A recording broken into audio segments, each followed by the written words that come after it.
Right. What I've done as well is you guys will see. Fuck you, cop. Making me into a unicorn. I've replaced the video for the characters until I update them properly with just a different image for now, just the merch page thing, because I didn't have anything else to fit. Because I was tempted to put the region map, but obviously you guys haven't explored it all, so that'd be a little dumb. But welcome, everybody. Tonight is Chapter 3, Episode 7 of this here Dungeons and Dragons campaign. I hope everybody's ready, as party bravely spent last session. And obviously feel free to correct me if I'm wrong, but you spent the last session exploring the Underbelly Descent, finding yourself at a ruin, or at least what the closest part to a ruin could have been described. And you found an occupant there, which you very quickly deducted by just asking who they were. A genie. Rather bubbly and kind and welcoming person, at least on the exterior, as you guys understood.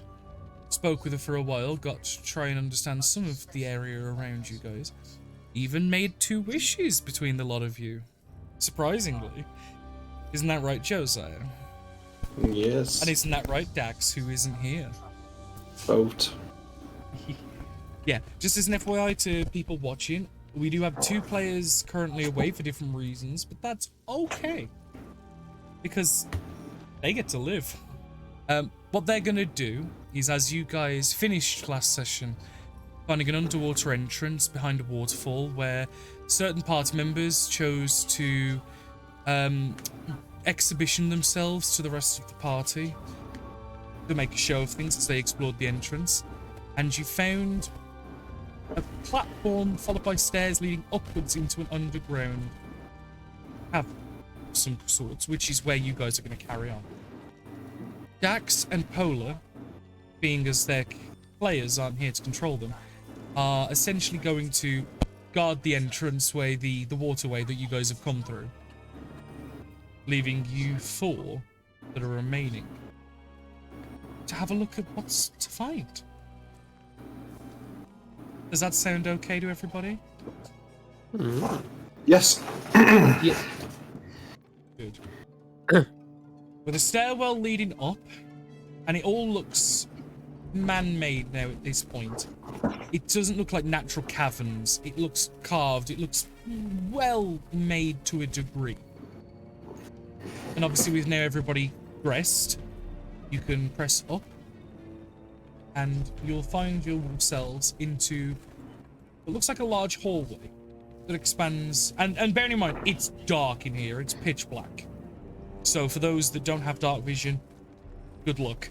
Can I light torch? You may! How easy was that? Just whoosh, torch is lit, and you can see that the hallway extends to your left for a small distance and then seems to stop at a dead end.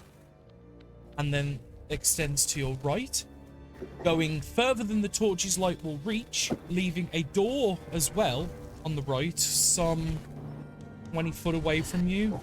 Opposite that, what looks like a hallway veering to the left.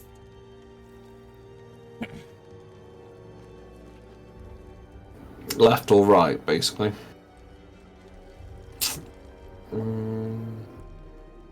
Let's have a peek around the right corner. Well, no, the left was a dead end, and the right was...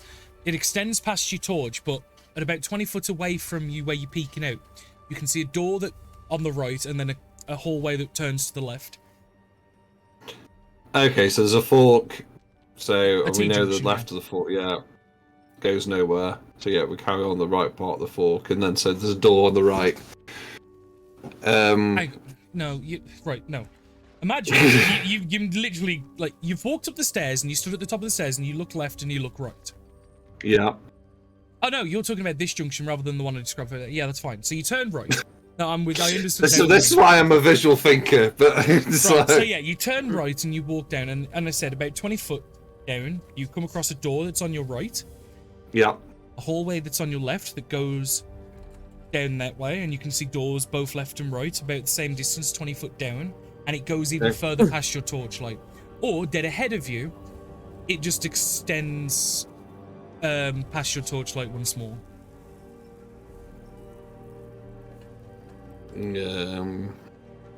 So there's this door on the right that further a little bit down that we can see.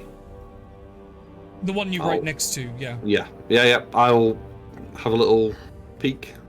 It's unlocked. And I'm going to assume as well, unless anyone says otherwise, that you're all following. But you open the door with a creak, and you can see immediately what looks like large wooden shelves that have been like toppled over. You can see numerous amounts of items strewn across the floor. Mixture of weapons, equipment, armors, boxes and crates, chests, and all sorts. They look in poor state of repair. The shelves or the items? The armor, the items, and all that. It looks incredibly old. A number of pieces look spotted with rust and broken. There are some that look better than others, but I would say overall the entire room is in a poor state, but there's probably some decent pieces inside. Can Nivara cover her mouth again, her mouth and nose, please? Because the last time we went to somewhere that was old and rotted, we ended up breathing in toxic. Good yeah, call. so I cover my mouth and nose. It's a just in fair case. point. It's a fair point. You may. Yeah, it does Thank all do you. the same. Covers like. I'd stay outside Beans the room. Madonna. Yeah. I'll have a little perception gander. See if there's like I think Cole's hinting at, was there any like magical weapons, like ones that look in perfect condition? If you want to go into the room and start ferreting, you can. Yeah, pirate. Okay.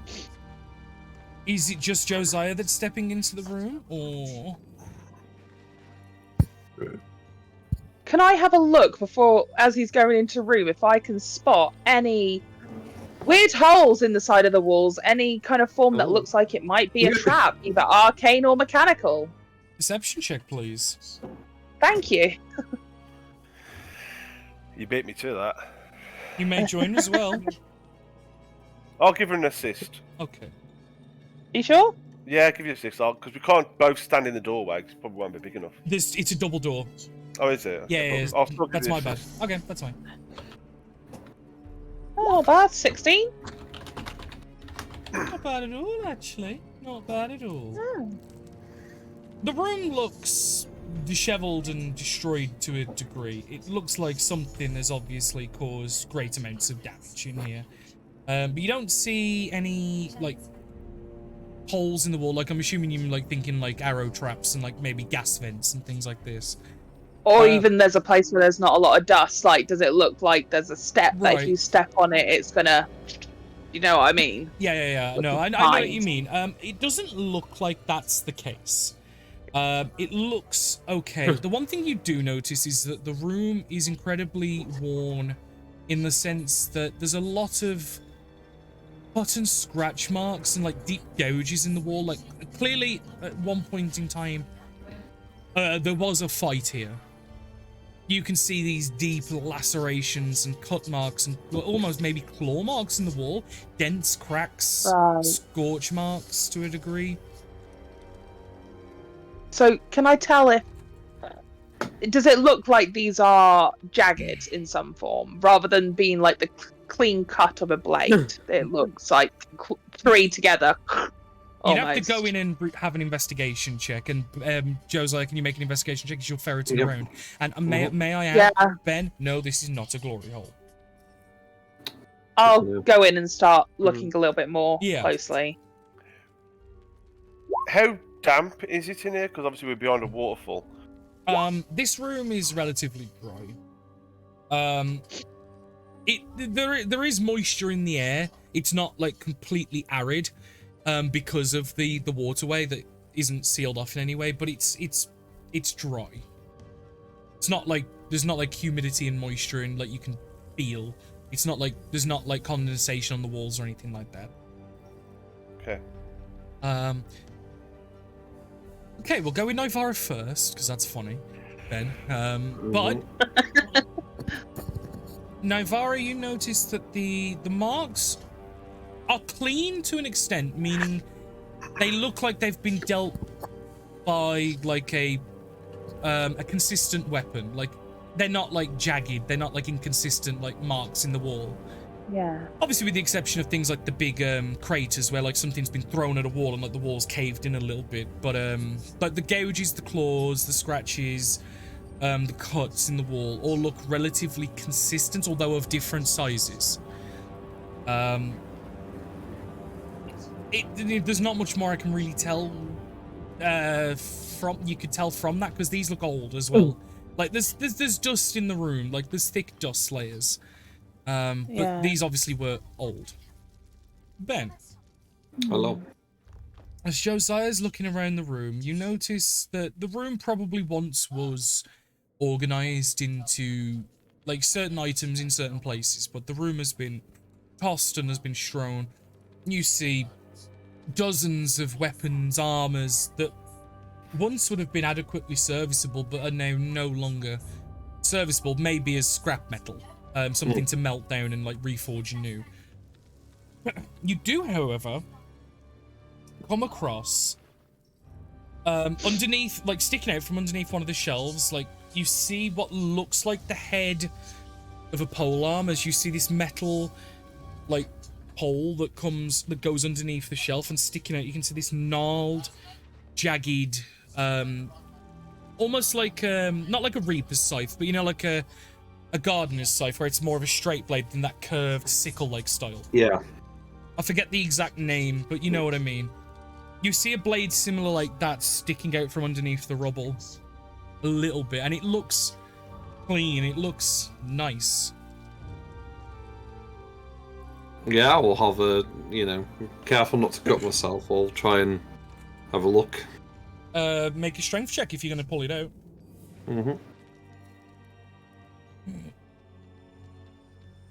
You don't know you rolled a 4.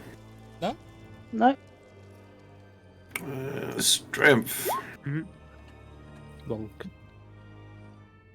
It doesn't, it's quite heavy. Like, it seems to be either there's a lot more on top of the pole that you're not noticing, or like it's attached to something bigger, and you're really struggling to move it, and as you're like yanking and pulling and twisting and maybe even kicking some of the wood and some of the stone off of it, the arm of the blade flickers and flicks back at you as the shelf gets launched off of it.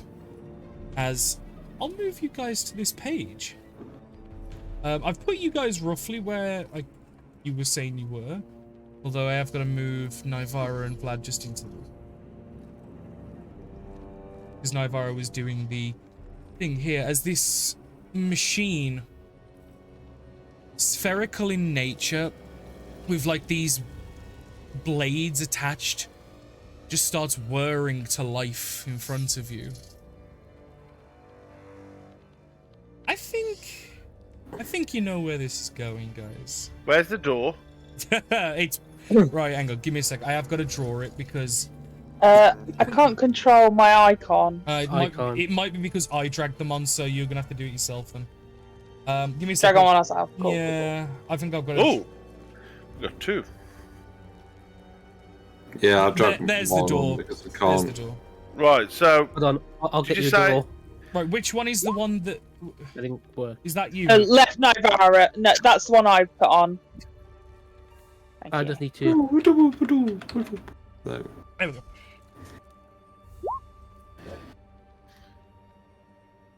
Thank right, you. so because I was outside the door, wasn't I? You were in the doorway, yeah. So I'm there. I am speed. I put you just inside because the map. I'm in the void of nothingness. Okay, then, so you take 10d100 damage and die. Woohoo! Right, so I'm thinking I'm gonna have to add this bad boy to the turn order as... let me give it some name. There we go. It's gonna roll its initiative and roll a mighty 7. Let's go! Giving it a massive 8. Navarra's showing off with a 17. Fucking is. As Navarra, as you're I'm investigating the scratch and claw marks and you're looking around the room for something that maybe could have caused this or clues as to what went on, you see this creature whir to life in front of Josiah as Josiah takes a couple of hasted steps back, and you kind of have that instinctual, yeah, it looks about like the creature that could have done it, as you see these massive like blades just whir to life as it starts flicking and flinging itself to life. You notice this spherical like metallic creature that's made with bands of metal, of golds and irons, and you can see crystals and different inputs and electricity just cutting through it. As this arcane mechanical creature whirs to life, what do you do?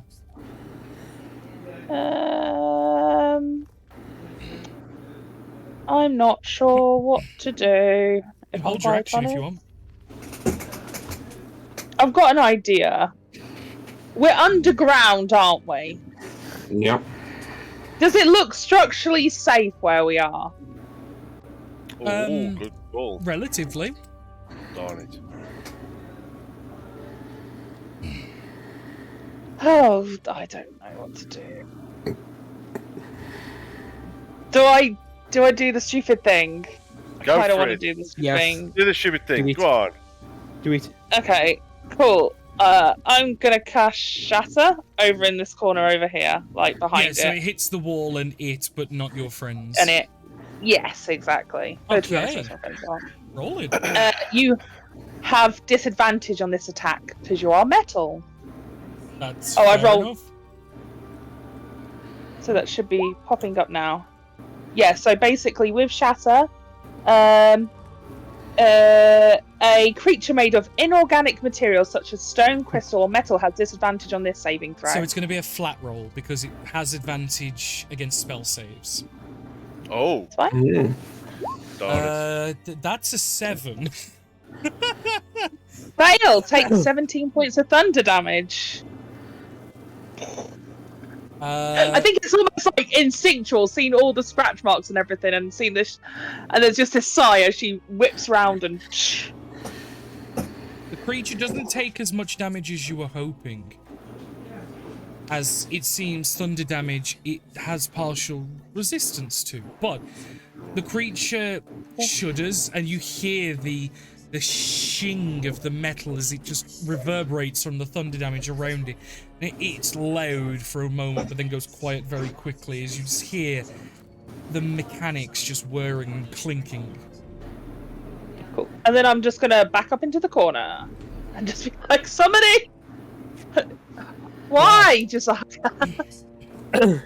I would say you had to mess, didn't you? You. We're had looking to for mess. shit. This is why we're here. Like, I'm gonna hold my action, please, for a heal, just in case. What type of spell specifically? Okay, good call. Because just be aware, Even if, yeah. even if it doesn't pop off, you still use the spell slot. You'll in still that burn case- it. In that case, then I'm just gonna do. Because you still have to go through all the motions of preparing and casting I'll the just spell. Sacred Yeah. Flame on it. Sacred Flame. About right. Yay! 1 damage. Yes. It rolled a 9. It takes 1 damage. Yay! Yay! It feels like it's resistant, but it still takes full damage. Yay! Shocker! Power to Yes. the flame. It seems like it might be Minimum. resistant to radiant damage, but it's actually taking full damage. I like it. Ooh. You take that. Yeah, this creature's interesting, Rose. You might like it. And its backstory, like about what it is and how it comes to be, is really neat. I'll explain after this combat. So. As the creature that you guys don't know, but the players know. It's called a mytholabe. As it whirs to life. And you see, it just kind of floats for like a perpetual moment, and then as it it spins as it starts moving towards Josiah, and you see the blades just like flailing and flinging and flicking out like a combine harvester as it just goes 5, 10 feet, and it's going to make 3 attacks. against Josiah. Ooh, chunky. Starting with the first one, with a 19 to hit. Oh, yes, that'll do it. Oh, no, actually, it won't. 20. I'm AC 20, sorry. Okay. Second attack, that is a 14. Third attack, that is a natural 1. And it's a bad miss, too. Josiah, you may, as one of its final blades gets stuck and catches in the stone, and as you see the blade, as you see the body spinning to kind of like dislodge it with force, you may use your reaction to make a melee attack if you so choose. I like how he just didn't speak. He was just like fucking rolling. 21 definitely hits. Can you get me some damage, please? It's a 6. Probably rolled down, but yeah. Yep. Just give me a second. Okay, it takes 6 points of damage. Not bad at all. Not bad at all. As you just kind of like aim at one of its joints and parts of his body and just swipe out, and you just hear that metal on metal scrape. Can you make me a Constitution saving throw? Okay. Everybody but Nivara. Constitution saving throw. Ooh. Everybody but Nivara. Absolute shite roll. All 3 of you fail. Wait a second. I'm going to use my reaction to Chronal Shift on Vlad. Reroll Vlad. Oh, thank you. Probably wasted that on my absolute terrible rolls. Told you. We roll that. I was No. hoping. Okay, I tried. I know. Right, so as your rapier, Ben, is unfortunately non-magical. As you hit the metal, and as you pull away, the scraping sound creates like this resonance noise that is deafening to the ears. As it would seem, non-magical weapons create this inharmonious screech of metal on metal. And those that were in range and failed their saves, you guys, are deafened for 1 minute. As that noise buried deep into your skulls, and for 1 minute, you guys are deafened. Wait, what did you say, sorry? What? Hi, God, how you doing, bud? Love you, buddy. But that is the end of its turn. As Josiah, it is now your turn.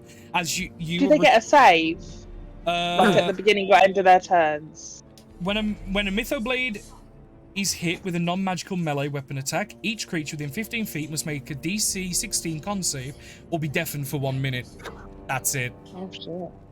But deafened is not a terrible condition, in my opinion. It's just annoying. Because it means you guys can't really communicate. It also stops some spells. Yes. But that's a different story. It's better than silence.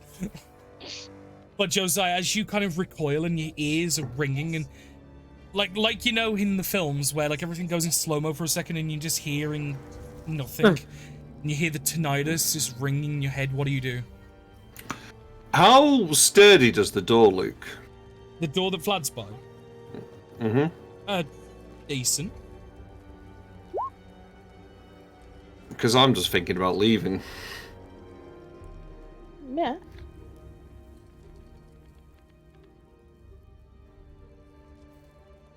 Leaving, barring the door, and just going.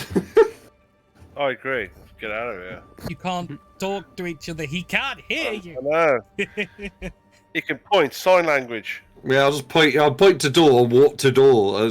You don't need a high intelligence to figure that one out. So one, I'll take attack of opportunity there, I presume. Right, yeah, no, I'll do that because I'll want my action to try and bar the door. Attack of opportunity? Yes, it will make an attack of opportunity against you. Oh. Ouch. And Rose already used I've used her my reaction. reaction. Yep. Yeah.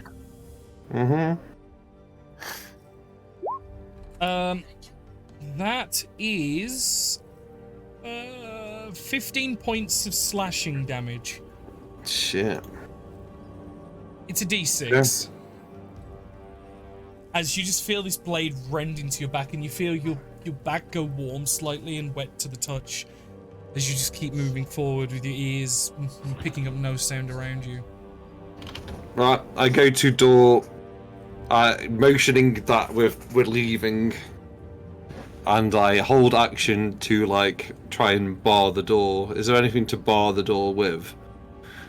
The hallway's clear, but the room you've just left is full of things. Well, can I say on my way out, I just grab something to try and jam the door shut? Yeah, like you grab like a shelf, like that was from one of the the shelving units. You grab the entire shelf or something that broke off. Yeah. Yeah. Okay, so then I'll hold my action to jam it out under the door when everyone's out. Barnet. I'm gonna go here. There we go. Then I'll move here. Might not difference actually. Nivara. Cool. Just as I'm leaving, is there anything on my path that looks interesting or fancy? I don't know. Not where you are in the room. A lot of the more unique stuff was in and around this creature. Oh no, I'm just gonna get out. And I'm guessing then Josiah shuts the door and tries to jam like this bit of shelf underneath like the handle, just try and like make strength check. prop it. Okay. Can I assist? Because I'm literally walking through the door at the time. Sure.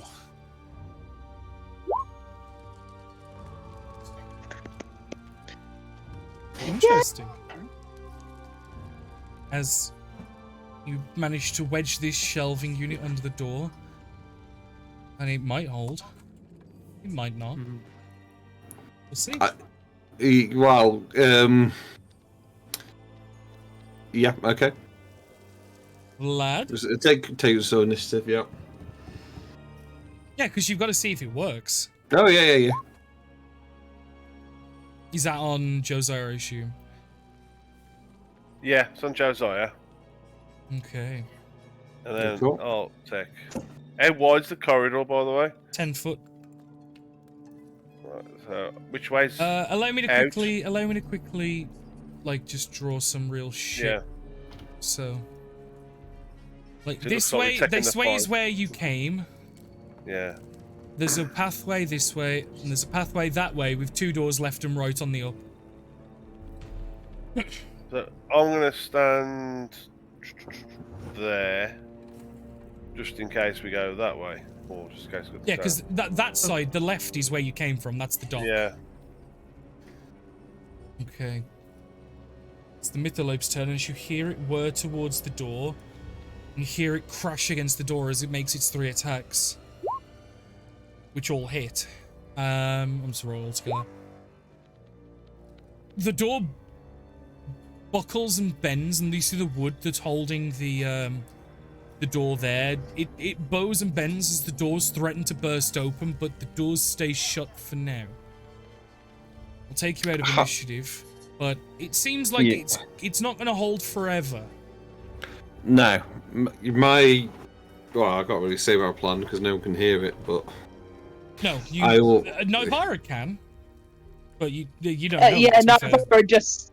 Nivara just gives Josiah a look. You know, one of them looks of... Didn't have to happen. And start heading further down the corridor. Looking as I go, making sure there's nothing that's like stone steps or weird things. You know what I'm getting at. Any traps? That's where the doors were, weren't there? No, up is where the doors are. Right is just continuing past your eyesight. Josiah points towards the doors and runs to like the nearest door to try and like hide in a room, another room. Left or right?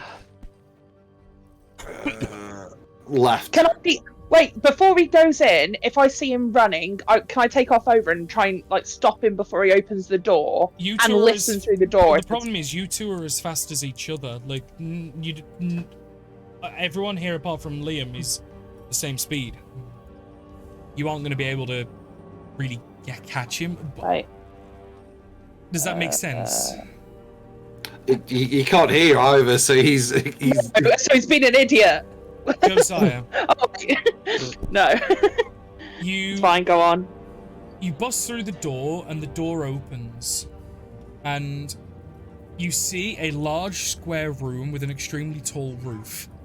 You see 4 pillars in the corners, slightly out from the actual walls themselves.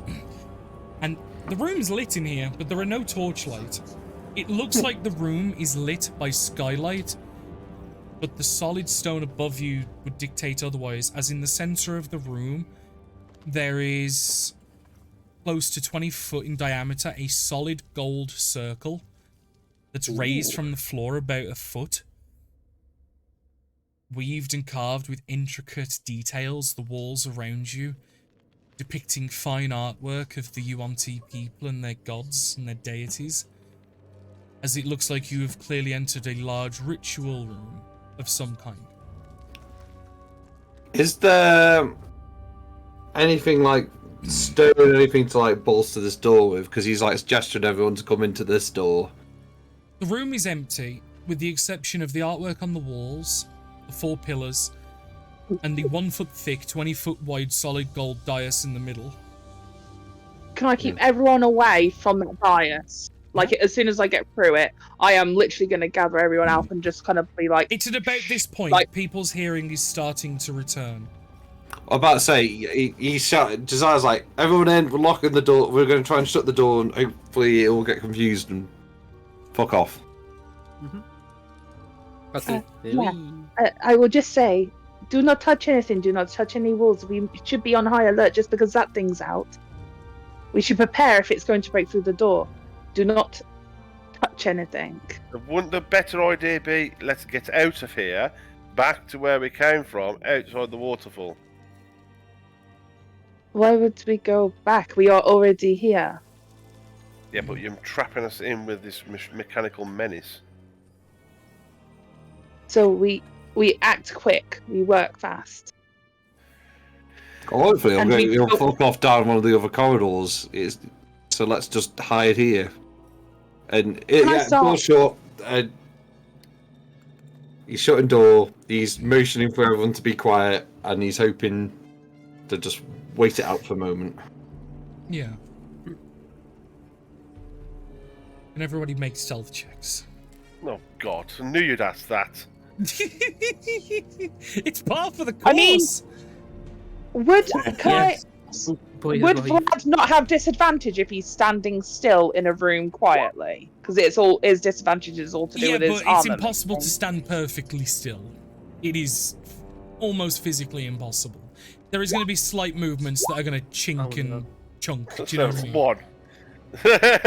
Yeah. The rest of it's got very good numbers, though. I do, for the most part, take it on average, unless there is a natural one. Then that takes exception. Oh God. See, as you're all kind of standing very still and very quietly, and every few Except for seconds you hear like a plate shifting on Vlad, and he kind of grabs it with his hand, but then as he moves his hand to grab the bit on his breastplate that's moving, one of his gauntlet plates move, and then as he uses his other hand to grab his gauntlet, the pauldron moves, and then as he kind of like shimmies both his hands to try and stop that, a bit of his waist moves, and it's not great. And you kind of take a step back and you basically go to lean yourself against one of the pillars. Maybe if you use like the wall to hold everything in place, and then you can lean against the wall for like security. But then as you kind of step towards, you kind of catch your foot a little bit and you kick the dais by accident as it sticks up from the floor about a foot, and you careen arse over tea kettle onto it. And with a loud crash, sounding like pots and pans careening from a cupboard, you find yourself looking up at the ceiling, looking at almost what looks like a daylight sun, but it doesn't hurt your eyes. And you don't see cloud, you see the stone, but it almost feels like you're bathing in sunlight at the moment. I'm bathing in sunlight. Make a perception check, Vlad. Oh.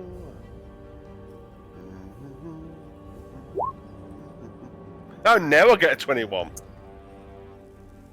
You get the feeling as you're looking up at the light above you, and as the light's looking down upon you, creating this silhouette of yourself in this dais, you feel a presence. Physically, like you just feel like the air around you is just a little thick, and it feels like there is someone with you. But you look and there is nobody there. You reach out, there is nothing to touch. Just this innate, perceptive feeling.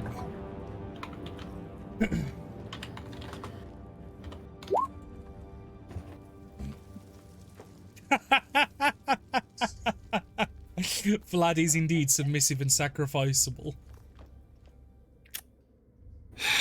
Yes. What do you do, Vlad? I'm just lying there. Of course I'm going to get back up. Yeah. The feeling doesn't change.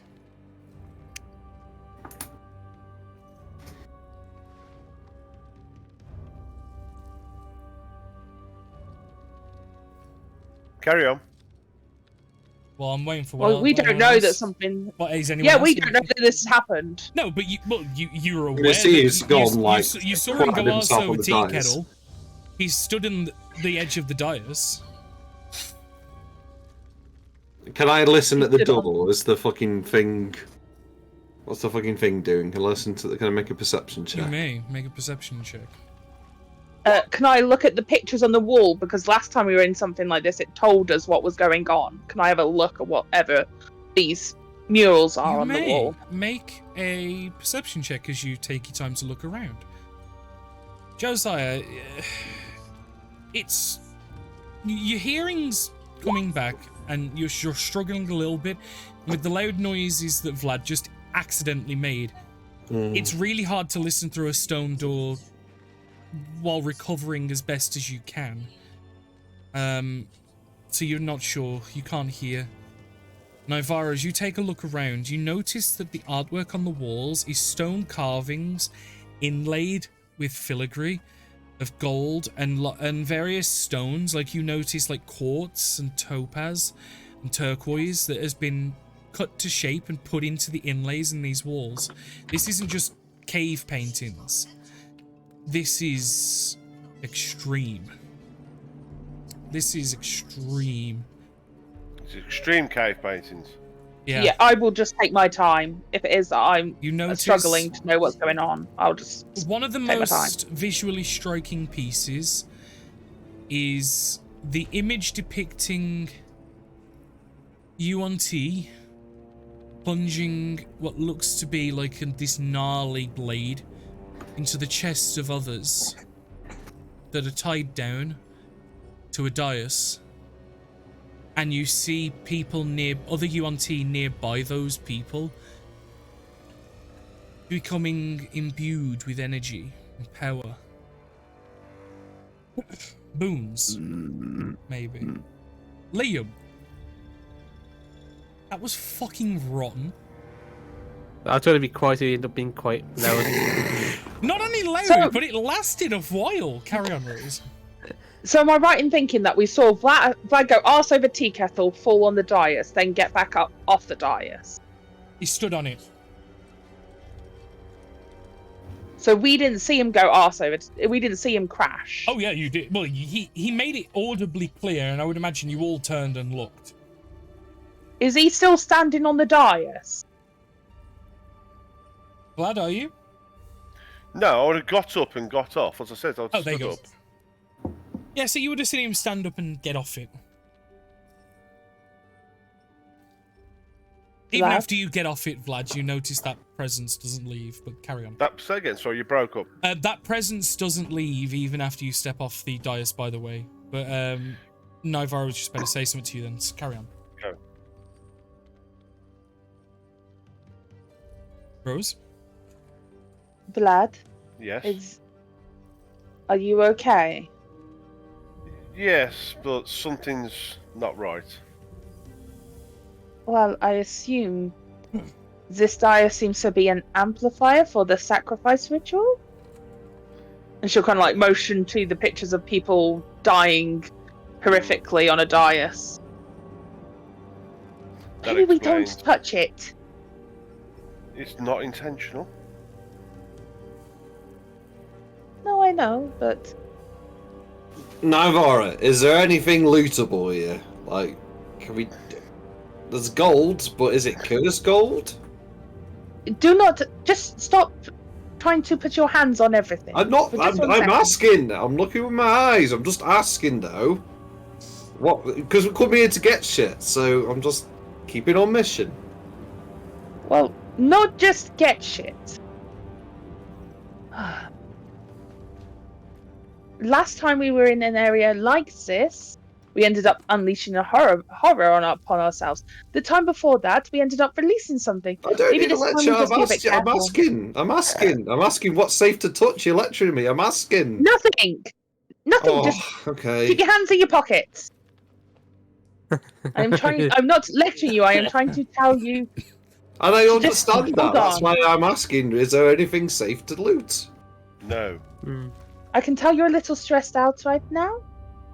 So just take it down a little bit. I'm going to start looking around at it's trying to tell if there's another exit out of here other than the main one we've just come through. Like, is there another exit? No. The room you're in seems to have one large, fine set of double doors. The rest of the room... No secret exits? Not that you can see, no. If I go around the outside, knowing in every other location that we've been in that's got Yuan-Ti has had hidden doors. Yep. That's the only reason I would Oh, suspect no, them to no, be. I can't find any. I fully understand, like, but no.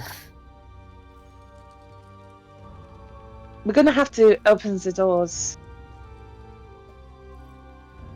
Oh, fair enough. Well, let's just.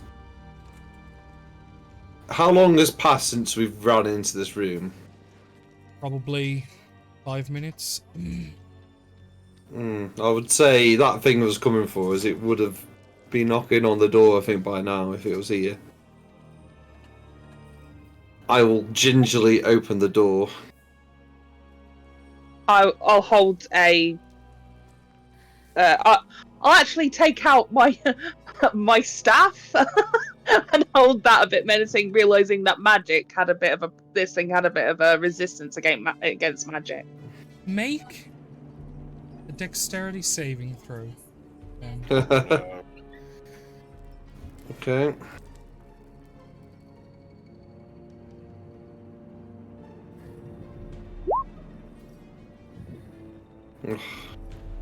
Shit rolls today. Shit rolls, no save. You open the door with deft and caution of an elephant on ice. As you swing that door open and kind of stumble backwards, but keep your balance for the moment. Attempting to catch anything off guard and quietly. And you stick your head out quickly and there's nothing there. Is the door still shut down the bottom? I thought that's Josiah. Josiah, you like stick the torch out and wave it down. The door is open. Okay. But the creature's whirring death machine is not. Yeah, God, you are in this room, bud. How did you know? It's gone. It's gone somewhere. Okay, well, how about we maybe keep our voice down a little? Naira will say whispering. Just think that she's whispering moving forward, but because of obviously mics and stuff, I'm going to talk at normal volume. And we'll go to the door across and take a look to see if she can hear any whirring the other side of it, any other sounds. Just keeping an ear out. So yeah, you cross Trying the to be the corridor to sensible the door person in the party. opposite to see. Yeah, and Make a just perception check.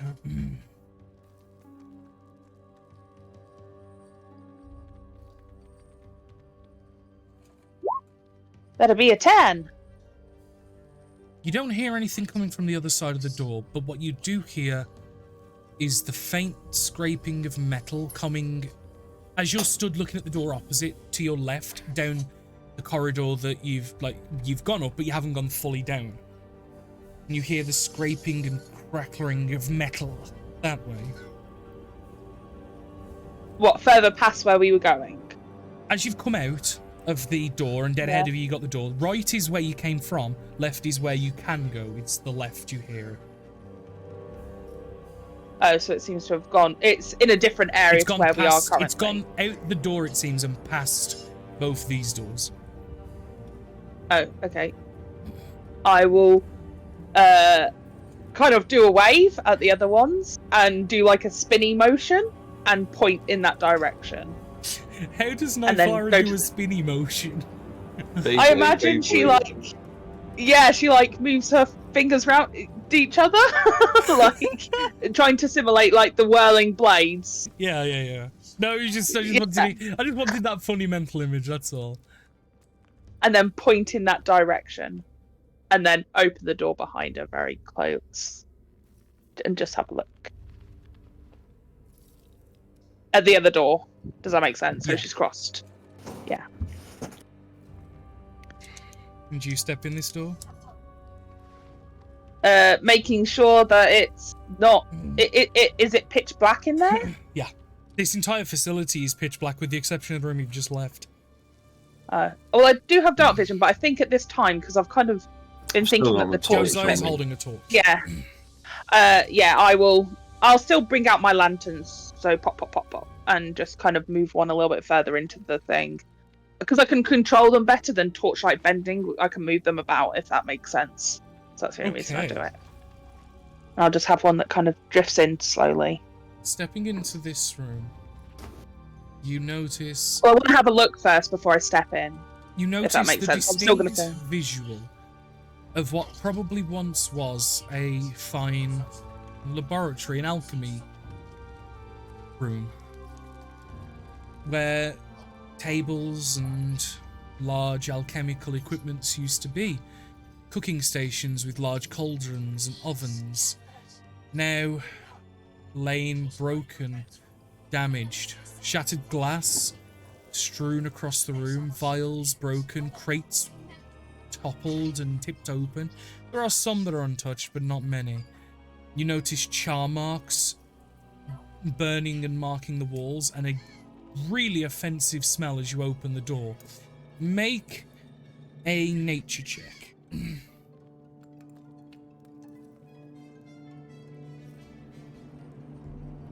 Yeah. 20. This distinct and awful smell hits your nose, and you take a moment. You recognize it as you just get this strong sulfuric smell just fill your nostrils coming from this room that has clearly been attacked and destroyed. Cool. I've got the thing over my mouth and nose, so I'll just keep that a little closer. And can I spot any? Still staying in the door, but moving my light around, like across the floor, to try and avoid, stepping on anything. Can I get myself a clear path to get a little bit further in and have a good look? Yeah, you will have to shuffle broken glass, splinters of wood, and various other things out of your way. But yeah, you can step in relatively easy. This room is not as cluttered as the storage room where you found the litho blade, but there is a lot of more hazardous debris and broken glass and things like that in here. Cool. Yeah, I'm just gonna be very, very careful, and I'm gonna have a look and try and see if I can identify if there was any. Say, for example, if there was any organic matter that's rotted away in here.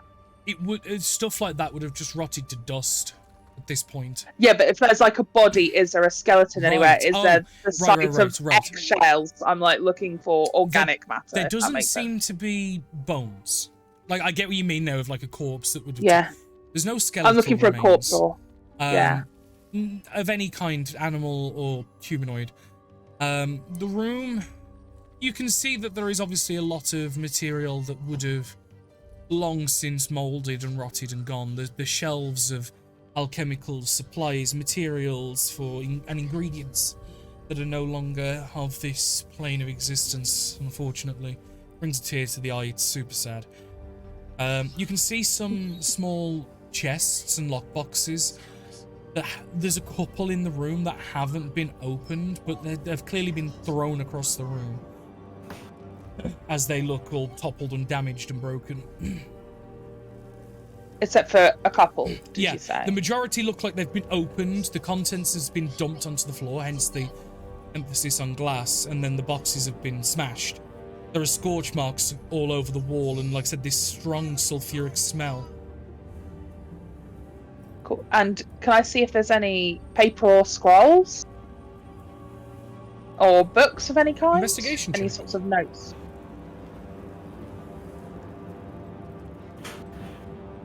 Investigation?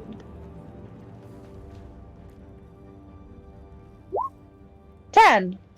Interesting. In spite of like what you would hope for, you notice that a lot of the scrolls and books that you do come across have been burnt. You notice like the skeletal remains of what once was, but you do find 2 scrolls that look to be intact, although heavily weathered from Father Time, but they don't look to be damaged. And you see 2 scrolls set before you. Do you open them?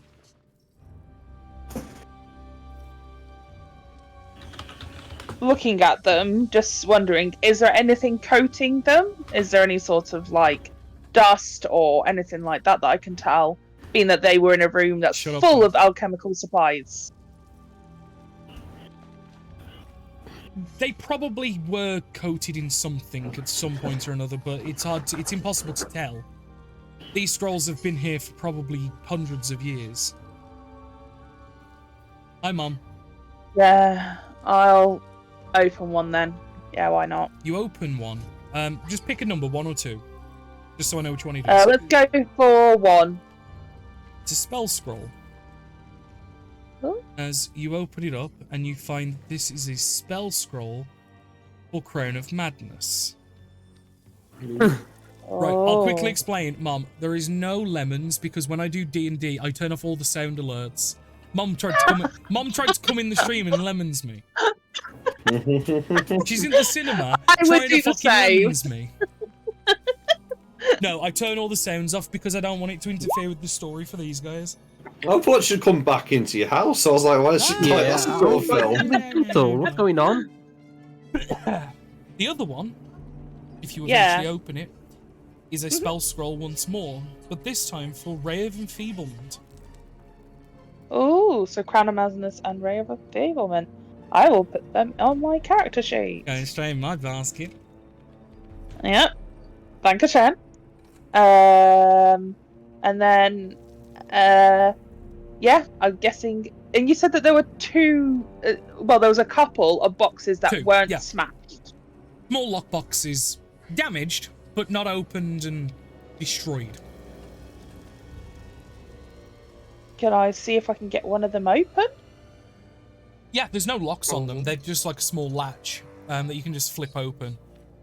I will use the end of my staff, like a little bit further away, and just kind of like flick it open, if that makes sense. If I can do. The one as you pick it up and like move it so it's the right way up, so you can then flick it open yourself. You hear glass inside just rolling around. And unfortunately, with the first box you open, all of the vials inside are broken. And they are That's fine, vials. I will They're not immediately potion close bottles, it. They're not jars. They're vials. Yeah, like I say, as soon as I can tell it's broken glass, I will close it and leave it where it is. Yeah. I'm not opening it for it. Yeah. The second one you were able to open, and it's a very similar story, but it looks like one of them is cracked, but not broken. A small vial, half filled with white liquid. Does this look really familiar? Kinda.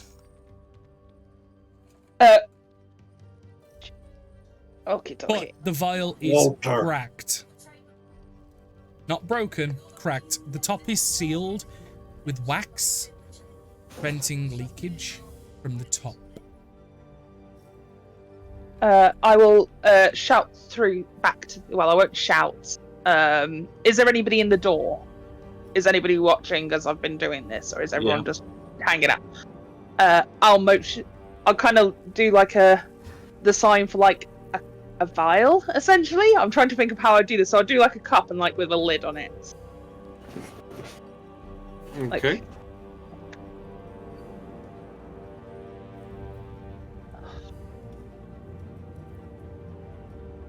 What do you do?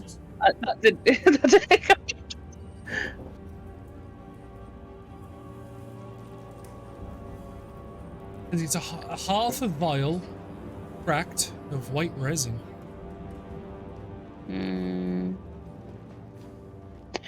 Okay.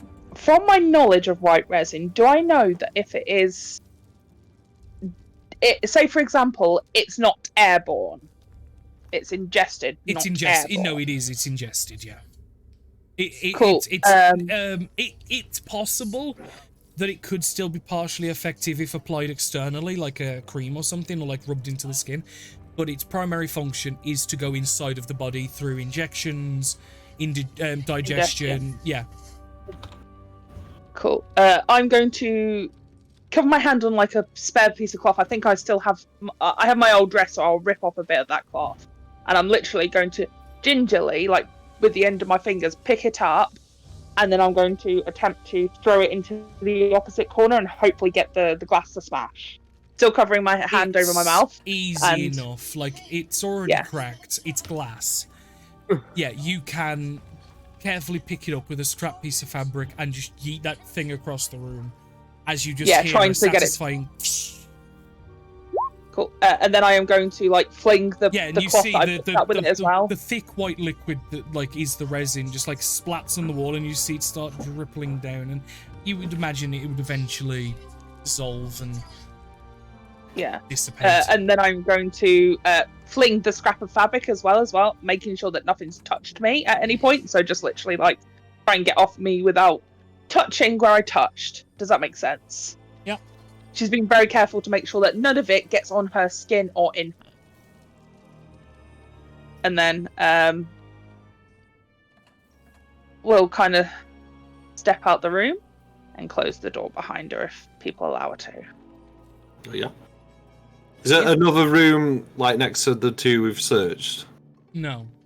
There So it's is just these the two. only other room that you have yet to explore is the room that you believe the litholab has gone down and where you came from. Josiah nods to the corridor on the right that we haven't been down. Says quietly, shall we? Let's go. Navarro will nod. Heading down, you notice that the hallway leads on for quite a bit and there are no more doors to search down. You notice that the elevation gets higher and higher as you're almost taking stairs, and eventually you'll start to see the sight of rubble littering the stairs. As you would eventually make your way to where Josiah, you and everyone but Navarro was led to the cave-in. And it looks deep. From this side, it looks really deep. Like that cave-in that was made. You don't know how much stone you would have to move to free it, but you eventually kind of get the intelligence that this might be the, or at least was, the original main entrance. Oh.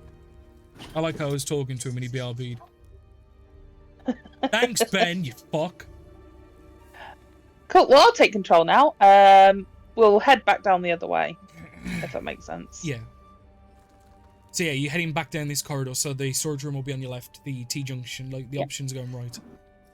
And then this is the way that we've come from, isn't it? And then you can't go any further that way. No. Okay. And we know it's up in this direction. Yep.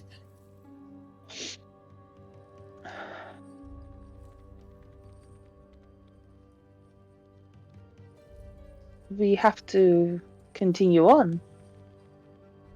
Right? Lad? Mhm. Barnett? Josiah? Yeah. Yeah. Let's carry on a bit further. Might as well. We've come this far and we're still alive, so let's try and kill ourselves a bit differently. Well, I'm Let's go. wondering if we can draw it into the room with the heavy stone doors and trap it in there. So you You want know, someone in the to ritual sacrifice? room. Not sacrifice themselves, just do a quick run around. Barnett, you're the quickest. Are you the quickest, Barnett? Not really. I'm about to say to anybody else. Ben, you're a dick. It wasn't.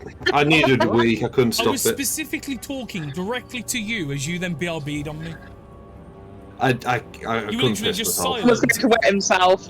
Yeah, but you could have said, I need a wee, BRB. You just fucked off when I was literally talking to you.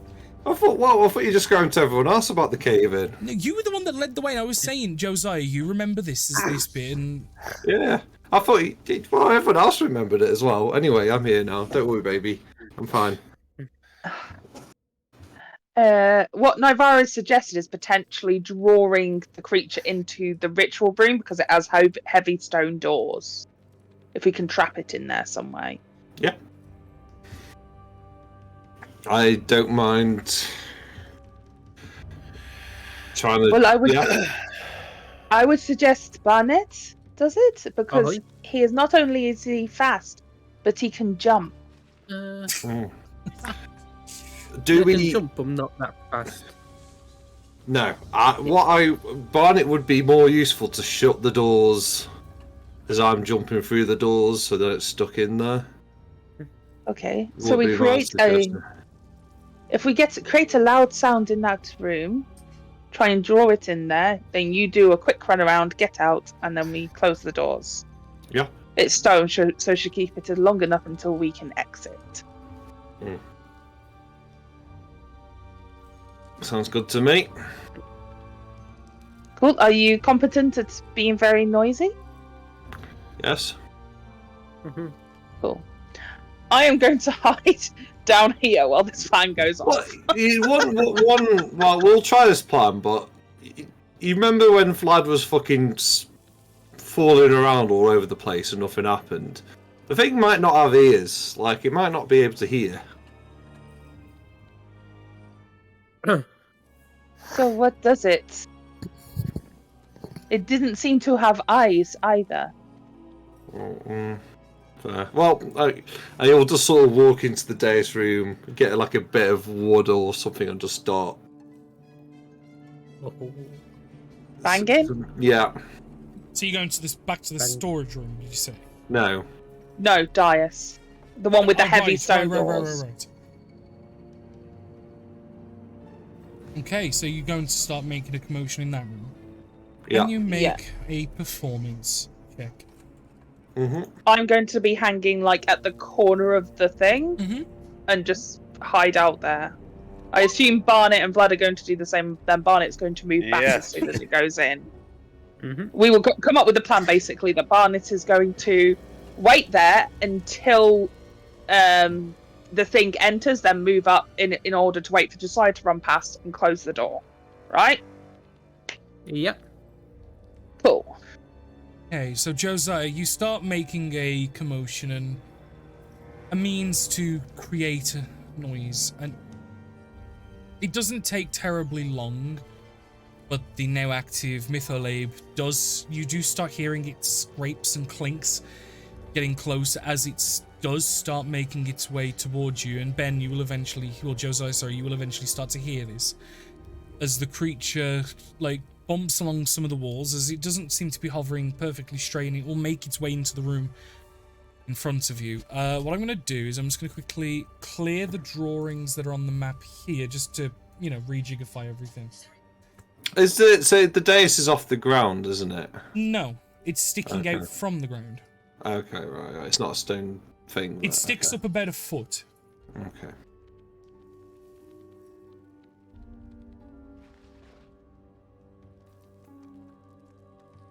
Right, so that's that. And then you've got pillar 1. Pillar 2. Pillar 3. Pillar 4. And then draw a circle, please. Thank you. Where's you've the got door? Is it the here? dais in the. I'm getting to it.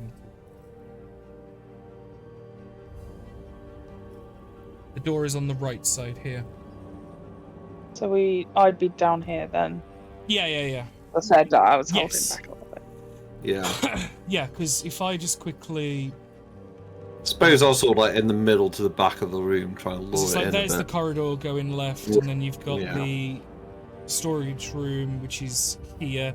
Resin room, which is here. That's the dais, remember? Yes.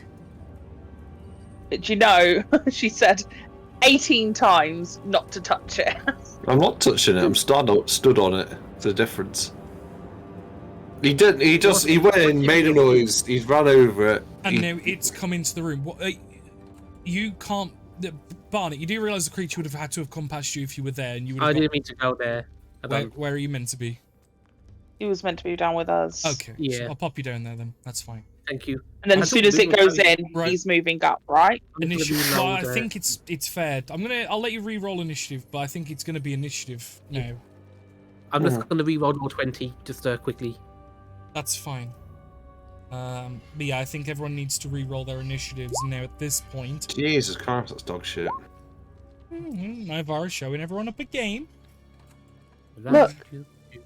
As a chronologist wizard, I get to add my intelligence to You know what? my. I'm glad you Initiative guys order. ran because you just gave him double his initiative. Carl, you will have advantage over the Mytholabe, so you will go ahead of it. Because I always allow players to go before. Just go wait for Liam. Initiative. There we go. Ooh, Damn. 22. Barnett, you are the first one to act. Okay, I'm gonna go 5, 10, 15, 20, 25, 30. Then I'm stuck between two. There we go. I'm gonna hold my action to oh, that's gone one too far. Hold my action to close the doors when Josiah comes out. Okay. End of your turn. Mhm. It is Nivari. Cool. I'm.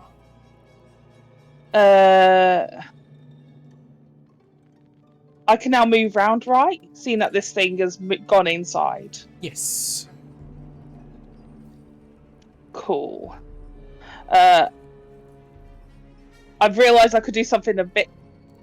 Would you allow for me to change the plan slightly? Because I've realised something that I could do that would make this 10 times easier.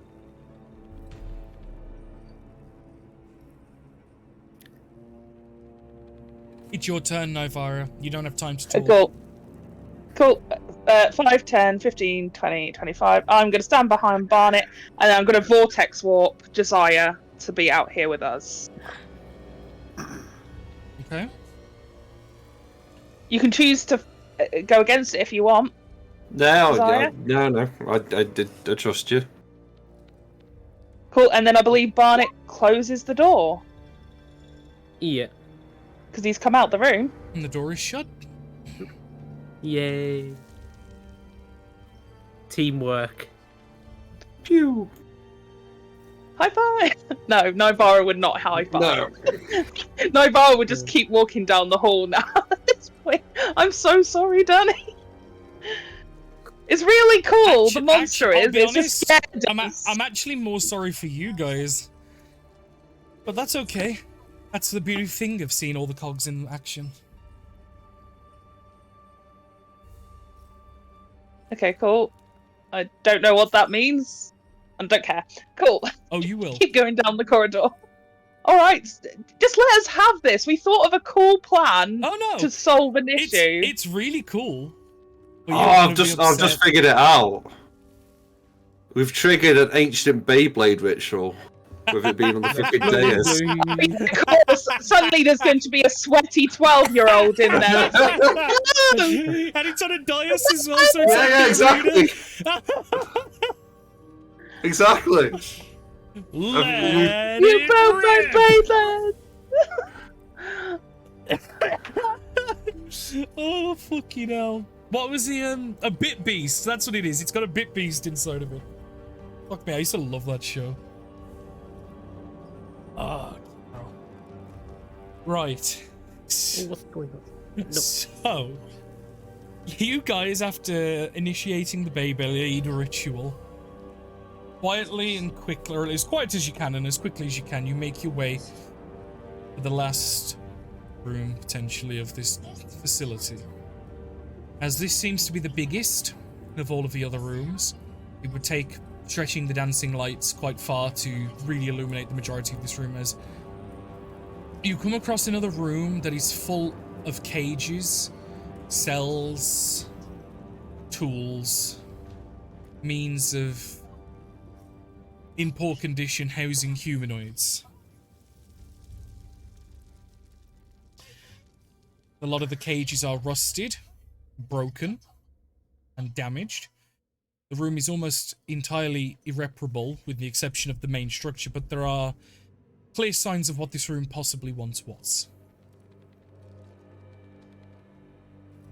These steak people are right bastards.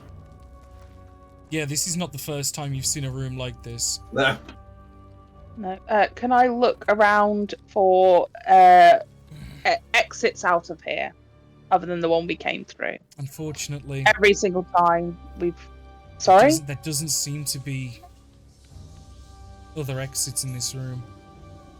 You do notice that this seems to cap off the end of this corridor, but you do not find any other rooms leading from this one. Right. So, just so I understand, because a lot of this has been theatre of the mind, and I don't want to be getting confused, but That's there's fine. only 3 rooms, and we've explored all 3 rooms. 4. Storage room. 4. Oh, yeah. We had the original storage room, the laboratory room, the dais room, and then this room. That is correct, yeah. It's not a terribly big facility that you've stumbled upon, but arguably just as effective, especially with looking at some of the implements and looking at the size of this room as well. This room, even in cramped and decrepit conditions, could probably have housed 200 to 300 people, you would assume. Is there anything in here that looks like it's somewhere where they house belongings? Is there any papers, anything that could potentially explain what is going on here? Your mind would already assume that you've passed that room. With the dais. Oh. No, in terms of where they put people's belongings and things. Oh. Oh, I can go back to that room and take a proper look now. Yeah, because nobody did. That was the problem. You all panicked. Yeah. But this room seems to have broken cages and cells. It has medical tools and devious devices of similar nature. You can see there are stone tables where people were probably at once put upon and messed with, leaving behind. You do, as you start to look into some of the cages, you do see a number of skeletal remains as well. I'm going to back out the room quite quickly at this point. Yeah. Not being able to see anything in there that piques my interest.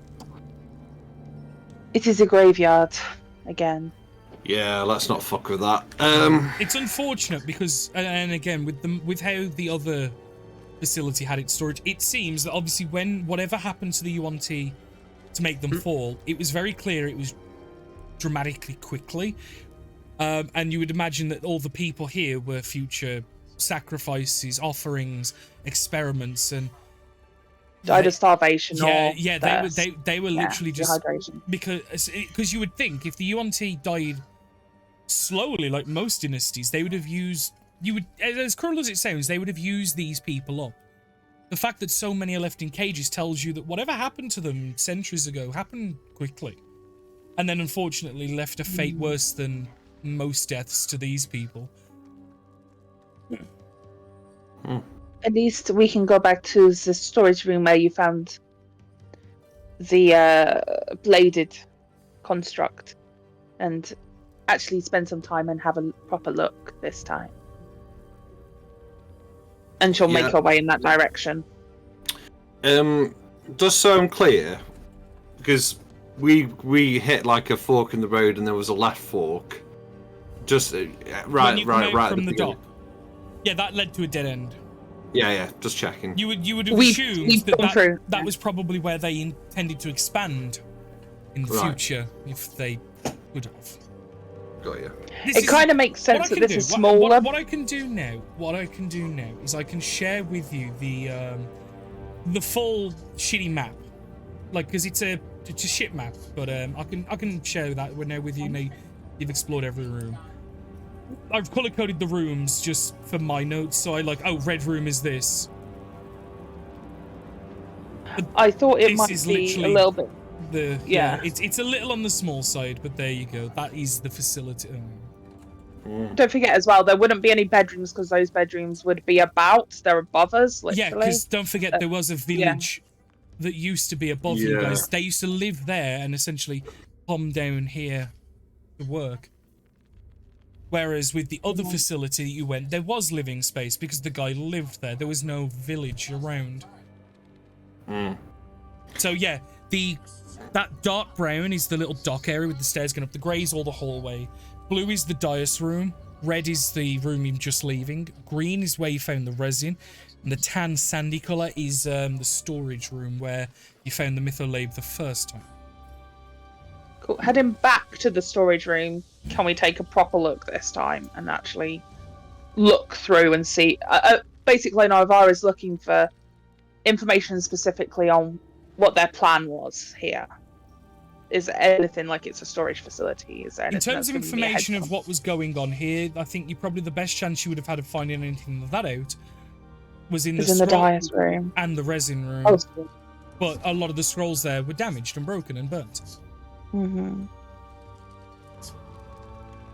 Because you notice, you remember in the dais room, they used the artwork as almost storytelling, and you saw lots of depictions of what probably went on in that very room on the walls. Yeah, which was a ritual that seems to be people being basically eviscerated and their essence leaving them and being imbued in other people. Yuan-Ti, yeah.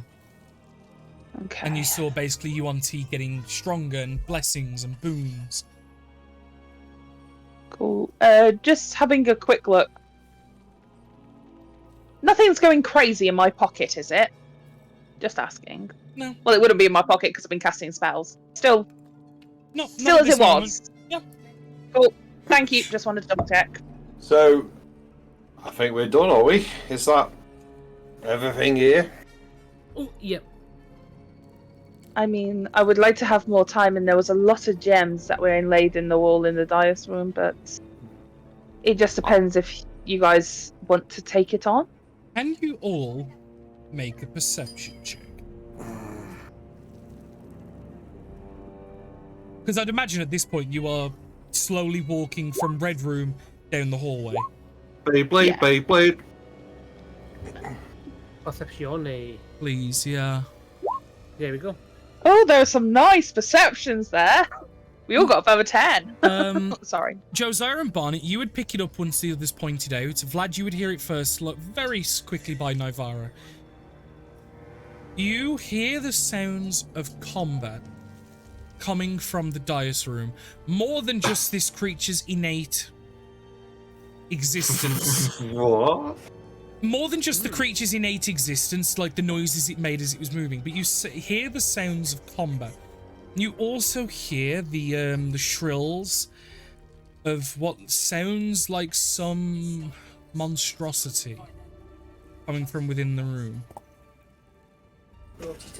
You've done something, and it's interesting. We haven't. We didn't. There wasn't a monster in there that was just hiding out, was it? And then suddenly we chucked another monster in it, and then now we've basically done the Minecraft thing, which is skeleton. You just fight this zombie. Yeah, but no, you hear the sounds of combat coming from the other room. Does it sound like one is winning? How can you tell that? That is impossible to tell. How could unless it's like our voice lines like I'm winning. I don't. Yeah. Take that, you whore! I think I've got. I really want to see what it is though. Literally, you know, once this is done, I've got to explain what you guys have done because it's actually quite funny. We don't need to see. Remember, you're about to get a new shiny ship. Would you not like to go and see it? Well, you actually gave me permission to get some of the gems out of that room, so I'm kind of. I didn't say that. Wow, So you sort of implied it. And we came here to Just get remember. shit, so like. Yeah, we got a boat. Well, yeah, but You're not down going to here see it if we go in there. We can see that there are two monsters fighting it out. Use your brain. You have one? Come on. For once. Do the sensible Technically, thing. we can't see that. We can just hear it. Yeah, you hear Yeah. these otherworldly monstrosity noises, and you hear the sounds of the mechanics and the metal just absolutely going ham. Alright, let's go then. Excellent. Where? And I assume we all leave. We're going to leave. Okay, We're going out. so not to the storage room or anything. Yeah, let's go to the storage room and we'll go Yeah, and back check to that the out storage as we're room, going. Yeah. Sorry, I thought we'd already been in there and had a look. No, but I you were got walking mistaken. to it when you heard this, because the only reason why you heard it is because you're walking past the door. Oh. Okay, cool. Got it. Cool. To the storage room. And I want to take a proper look at it this time without problems. Okay. So, you all enter the storage room that is freshly littered with dust from the recent excitement, but it's settling. You can see Look. a large amount of shit all over the floor, as you saw before.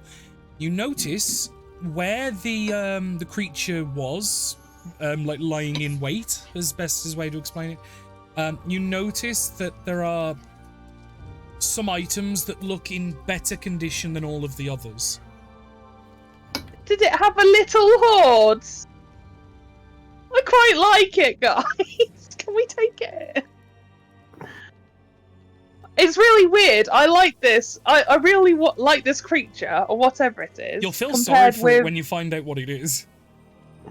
Yeah, I like this more than I like Sajal last Well- campaign. What, the evil murder orb? Ah, cute.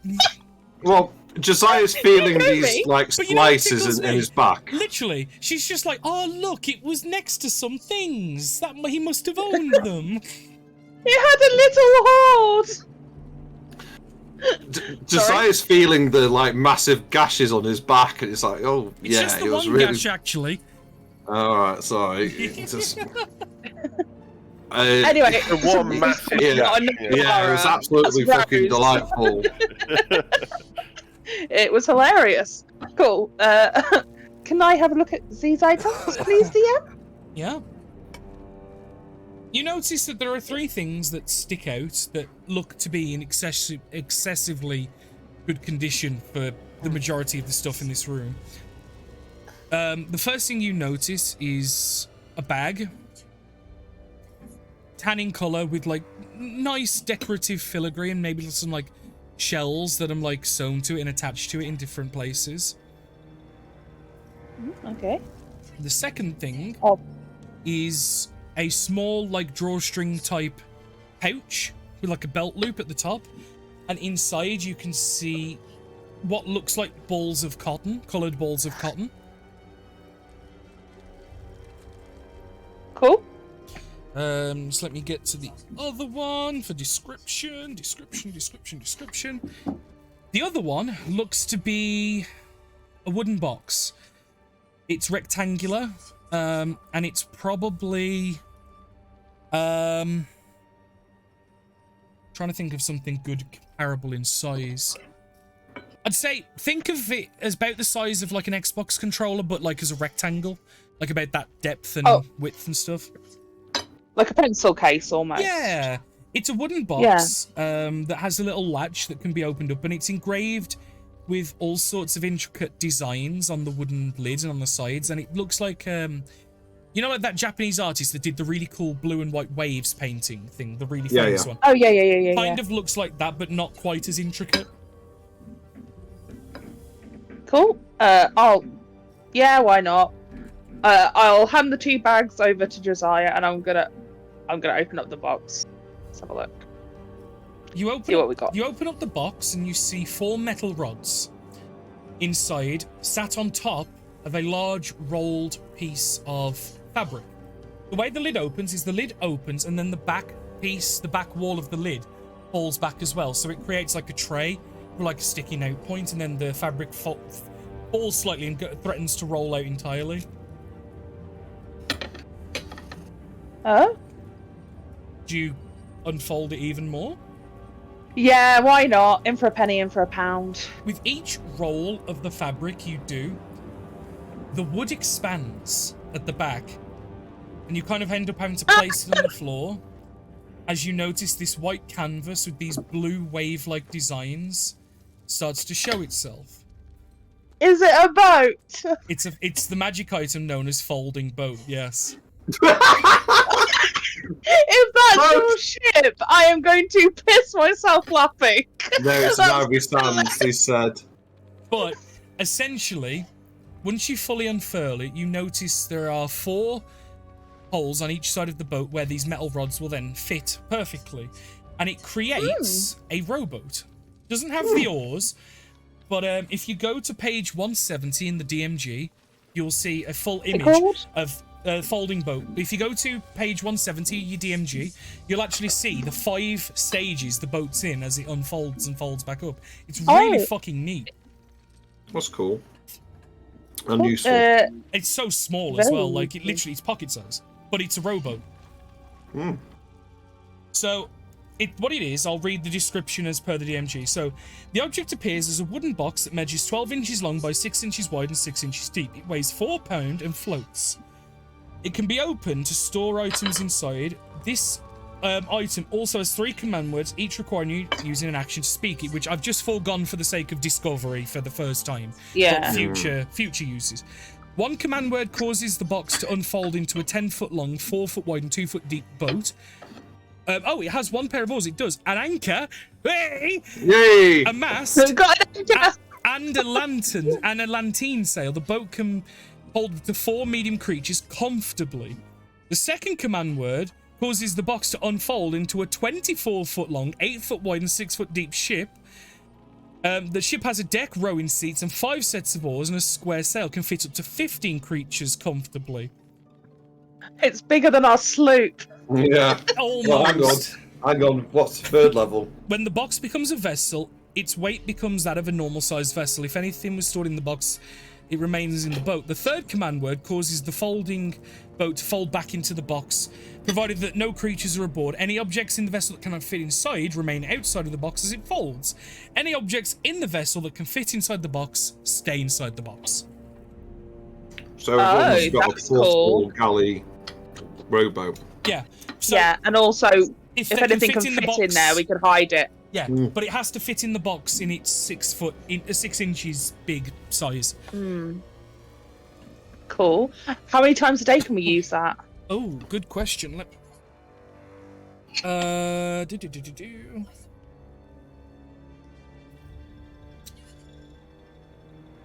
It doesn't specify, so I would assume. But it takes specifically. It takes a while to use. But yeah, it has unlimited uses. And you have almost no means of storing any normal ship items on it because they would all just disappear when you fold it up.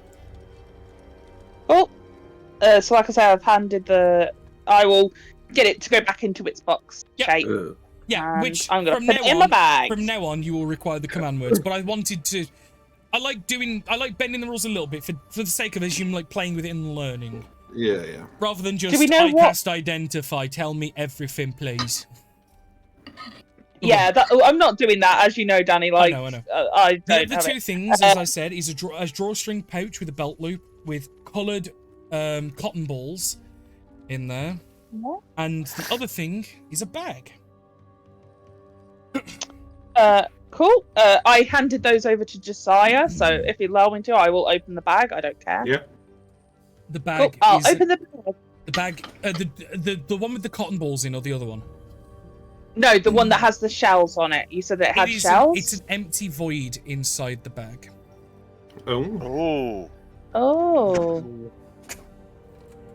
As in, okay, have I spent time around bags of holding before? I would assume so, based on my history. I would Does almost this imagine look like a bag of everybody holding? and their mums has got a bag of holding. Yeah. Is this a bag of holding? Make a history or an Can I make arcana an check? arcana? Yeah. Yeah. They're exactly the same for me, but I'm going to say arcana to try and spot. Oh, that was a bad roll. 9! Someone else roll. It looks like a bag of holding as far as you're aware. Cool. Who wants to look after the bag of holding? I am the quartermaster, so I feel like it should be with me, but I have already just pocketed the folding boat. So, I don't mind you having the bag. Yeah, I'm okay with it. bag of holding it is. I will point out with the folding boat, it doesn't specify if it has any armaments or anything like that. Also, Yeah. No. I would imagine its armor is considerably weaker because, you know, Yeah. although it becomes the weight of a normal boat, it's still canvas for the most part. Yeah. But it does have an anchor. It has an anchor. You know, the funny thing is, on D&D Beyond, so like in my inventory now, I have all equipment, backpack, folding boat. So I think it seems I'm going to put stuff in it and Nice. carry it around. Well, yeah, you can so- store small items in it because it's like a small a snuff box, Yeah, and things that can it's more fit so inside we of were it trying to can. hide something. Yeah, Yeah. like a key or like a crystal or like a vial. For me to know as a player, am I adding bag of holding to my character sheet? If that's what you want to write, yeah. Write it however you want. No, it's just. So basically, I'm adding the item on D&D Beyond. Yeah. I just ask it. Okay.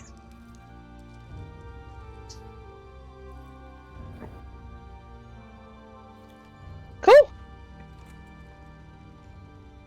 So now I have bag of holding. And then the final item, as I've explained, it's got coloured cotton balls inside.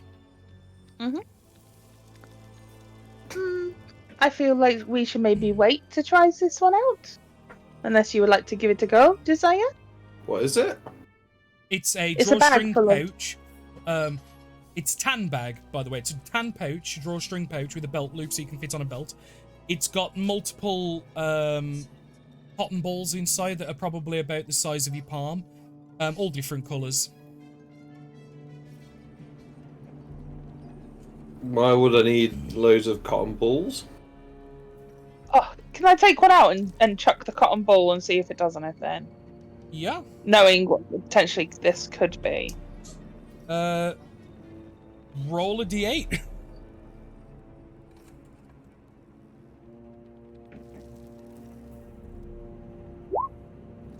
Three! You kind of just take one out and it's like slightly yellowy in colour, like a mustard yellow. And you kind of just gently huff it into the corner of the room. And then you watch as the cotton transforms and turns itself into a baboon in front of you all. And the baboon, like, walks up to the group. Intrigued, but not aggressive to you guys in any way. But it looks interested and curious as it comes up to some of you all, like... You do anything? Is he our pet now? What? Yes, I Uh, assume so. I'm gonna call you Stan. Oh, Stan might not live very long. Stan walks up to you, Josiah, and gives, like, your hand a sniff, and then he's gonna try and climb up you, like a tree. Well, I mean, baboons are fairly hefty. Yeah, I know. know, Stan, no. But it's not like quite like a gorilla where they don't climb. Like, no, he's going to try and climb you. Can you make a strength save to see if you can actually hold your ground? Stan, Oh. Stan. You know where you're going, don't you? To the floor. Yeah, as Stan, like, kind of gets about halfway up to your waist, but as he puts an arm up on your shoulder and goes to pull up, you just kind of, like, slip on, like, a bar on the floor and you just fall backwards and crash. No damage, but you are in pain. As Stan kind of just, like, is stood semi on your chest, and he kind of just sniffs you in the face, and then kind of just, like, lightly headbutts you, but, like, in a, friends way. Yeah, that's good, buddy. I've just realised there's a battle of the ages happening next door, isn't there? Yeah. Should we leave with Stan? Yes. And we Go on, begin Stan. to exit. Can I do, just before we do go, can I do a quick final... You'll notice Stan follows your commands, Josiah. But go on, carry on, Nobara. Can I just quickly do a final scan? Is there anything in here that might ping as interesting to what I'm trying to find out about what they're up to? Or is it just literally it's a holding area? This room is a storage room. Like, there is Cool. a lot of items. You get the idea that a lot of these items, particularly what you've picked up, probably once belonged to fallen adventurers. Yeah. Those that were in the cells. Yeah. Yeah. Back at the thousands of years ago. Yes. Cool. We exit Yes. and leave. You head back. Do you use the folding boat to leave?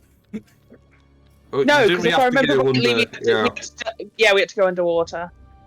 No, you didn't have to go underwater. You could have gone... Wait, right, I'll re-explain. So as you get down to the dock, Yes. to the right, We could have gone. the water carries on underneath, but that would require you to dive. The water does go further, but to the left is the tunnel that you guys waded up, because it was about waist height, that led to the waterfall. Ah. It's up to Well, you guys. I Yeah, mean, let's use the new boat. yeah, because I don't know if Stan can swim, so... I will put it out to that can sit four comfortably, and it'll just be a bit of a squish. Yeah. Because- Which is the Yeah. It's bigger, not gonna be- the bigger version just wouldn't fit. Like, it just wouldn't. Yeah, it's like a whole galley, yeah. Before we go, Barnett, how good are you really? at swimming? I'm okay. Do you want to go have a look down that bit? I can give it a go. Okay. Let's If you go. start, if you get in trouble, swim back very quickly. Okay. Liam, Yep. make a athletics check, because I'm trying to figure out what's the best dice to roll, because you've got to do this quickly and efficiently, because you're going to be submerged underwater, like under the cave and stuff. So I think athletics will be the best. Oh, I should get Nice. advantage there. We'll take the left one. Surprisingly enough, Liam is the better one. Yeah. And essentially what you do is, as you dive, you kind of put your hands above the water in some parts, and you feel the rough, uncut stone, like, above you, and it's inches above the water as you dive and you swim, with, what's your constitution modifier? +5. Okay, so you've got time. Because I believe yeah. it's 1 minute plus con mod rounds you can hold your breath for. I believe. It's not a rule I'm using too often, but, you know. Is this drowning? Well, to how long he can hold his breath. Drowning's different. Because if you've already started It comes drowning, under the it's quick. same. Oh, okay. Either way, it doesn't. We'll continue for now. If it gets far enough where he might need to worry about the rule, I'll look. But, Yeah. you push and you push and you push. Hello? Hello, Ben. You don't know for quite how long you've swam for, because you can't you even having to keep underwater, and you're having to, keep your mind as clear and as focused as you can as you swim. Hello, You swim, friends. and you swim. Hello, Ben. Fuck Hello. you. And eventually, you'll feel your hand give way, and there is nothing above the surface of the water anymore, and you're able to stick your head out quickly. You take a few moments, you take a breath, as you notice that your inside what looks to be like a large natural cavern. You can't see too much more past this, because even with dark vision, there's a limit, and there's pitch blackness beyond I don't your have it periphery. anyway, so Oh, yeah. I'm looking even in still, darkness. yeah, no, you hear the distinct sounds of water trickling, and you hear it reverberating off the stone, which is reminiscent of caverns and caves that you've been in before, which is how you would Yeah. come to know. Okay. I will go back and tell people what I heard. Athletics check again. Oh, hold on. There we go. Athletics. Liam, what are you watching? Yeah, we can hear it, Liam. Nice. What? We can hear like some weird I music. think it might be Cole. I saw Cole's thing lighting up. Oh, What's it son, called? it's fucking one ears. But It's either, firework. you're able to get back rather quickly, and after a few moments, Barnet will re-emerge. Can everybody but Barnet make wisdom saving throws? Wisdom saving throw. Yeah. Okay.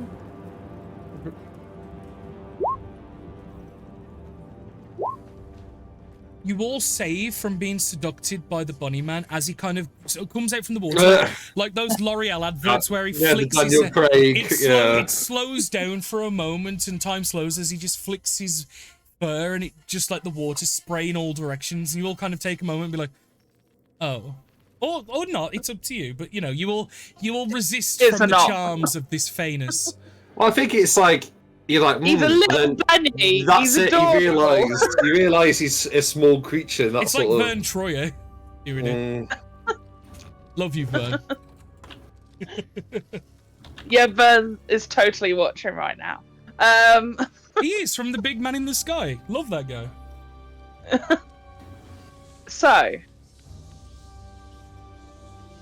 So what did you see? Barnet? Liam? Barnet! Can you hear me? Yes. Hello? Yes! Yeah. What did you I see? couldn't see anything. It was too dark. Okay, so what happened? Well, I went along, got to like a little area I took my head out of. I could hear water. Yes, you were in water. I would assume you could hear it. There was water around. Hear water around where I was though, like not just around me. Oh, I don't think it's the best Okay. one to go. How dark it was. I realised You would that. say, Liam, as well, because you rolled the exact same number for your athletics, you would be able to say as well that it took you about 40 seconds of swimming to get to the other side. Ah, okay. Just as a Yeah, thing. I'll- Took about 40 seconds. Yeah, it took Oh, look about at 40 seconds.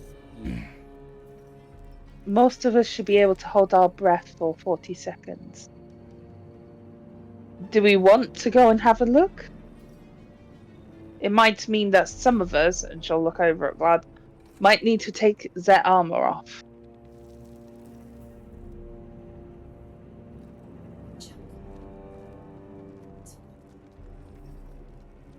I'm going to take the complete lack of response. I mean, can't as a he? no. Wasn't Vlad bragging about he can just stay underwater indefinitely? Can't he just walk along the bottom in his armor? I mean, Yes, I it's- can. Right. So are we going to go through? Yeah.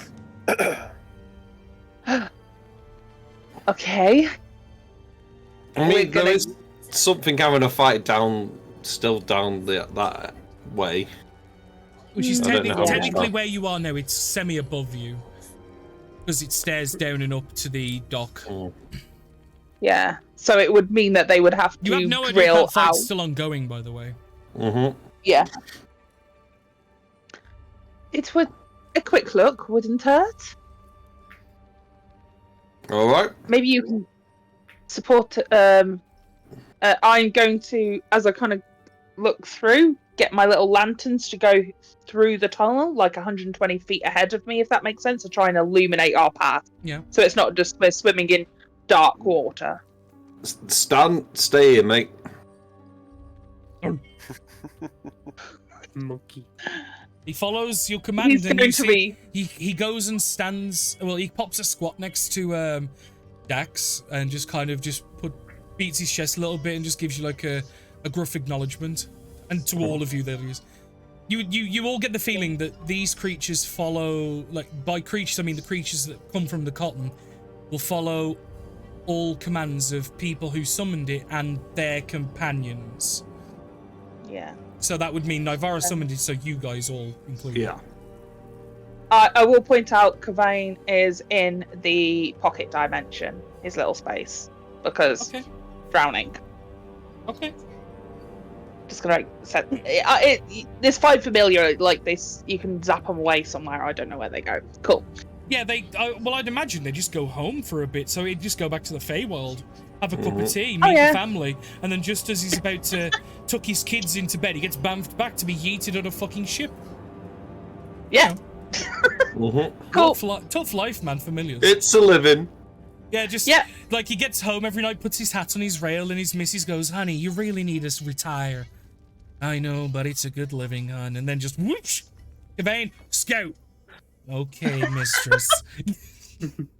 I mean, I think with Find Familiar, it's like it's a highly intelligent like creature. Yeah. So I imagine it's like a little fey spirit or Well, yeah, something, not fully formed. No, that's what I mean. They are usually fey.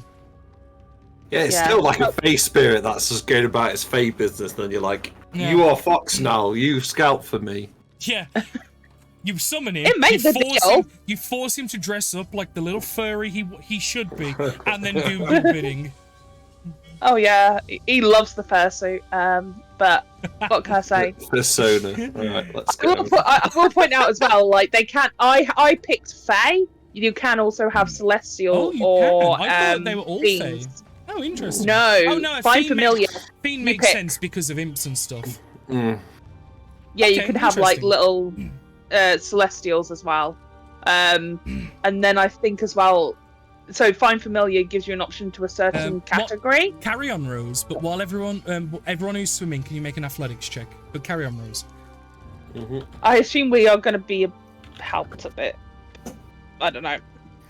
No, I was saying as well, like Pack to the Fiend as well. Pack to the Chain. Sorry. Go on, Carl. Am I swimming or walking then? Because my heavy armor would drag me down. Yeah, you're going to be like dragging yourself across the bottom, aren't you? Until a point where you can stand up. Mm-hmm. So it's still going to be athletics, but yeah, your tactic is going to be a little less dignified. Because it's more so we need to get through there fast because we can't breathe. You can breathe underwater, so you can take your time. Actually, yeah, you've got underwater breathing, so there's no need for you to roll because there is no threat of drowning. Okay, yeah, cool. he just takes his time. Yeah, it doesn't matter how quick or slow you do it because I'll get there in the end. Yeah, and there's no worry of drown. Cool. Okay, I just wanted to clarify. Thank you. Barnet, you do struggle a little bit. Can you make a con save?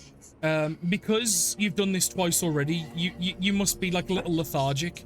You can feel the lactic acids building up in some of the muscles, and yeah, you're not having a good time. You do manage to hold the breath in. You don't start drowning by the time you get to the other side, but you do panic a little bit as you just feel the arms and the legs burn a little bit from the constant aerobics. But you all eventually make it to the other side, and the globules light up this natural cave, and you can see it's a large cave inside, and you can see that there is a small water source on the other side that trickles down and feeds into this large lake. As you are now stood in essentially a large underwater lake in a cave. Underwater lake, that doesn't... Underground lake, not underwater lake. Yeah. You can have underwater lakes because you can be under the water's like level and then in a... It's a whole thing. Cool. It just sounded dumb. I meant to say underground lake. Yeah. You caught it. But yeah, kind of using my globules to spread out and have a little bit of a look. Do I sense any movement or sound or anything? Perception check for those that are doing it. Perception? It's dark as shit for me. No, There the are globules. Yeah. Oh. My little lanterns are hovering, so they will illuminate the space it's around dancing us. lights, isn't it, that you're using? Yeah, dancing lights. You can even have them as globules of light, orbs of light, or you can have them as little lanterns. So I went for lanterns because it felt very elfin. Yeah, that sounds very cutesy. And I was thinking more a little bit like lanterns in a. Never mind. I don't care enough to explain. Fair enough. You all carefully take a moment to look around, see if there's any movement. There are some plateaus where you can get onto dry-ish land. But the one thing that, Vlad, you notice first, and especially because you have innate abilities to underwater breathing, you've probably done a lot more diving in your life, and your eyes are a bit more attuned to sight underwater. Because I don't know if people have ever tried to look in water with your eyes open, with no goggles or anything. It's very cloudy. But with Vlad, it's a little different because his eyes are a bit more accustomed, and because he's part self, he has got some genetics that help, and he can see a little better. Not much, but a little better. You notice that there is an aquatic ecosystem in this body of water. Fish and other forms of life in different shapes are a little unfamiliar.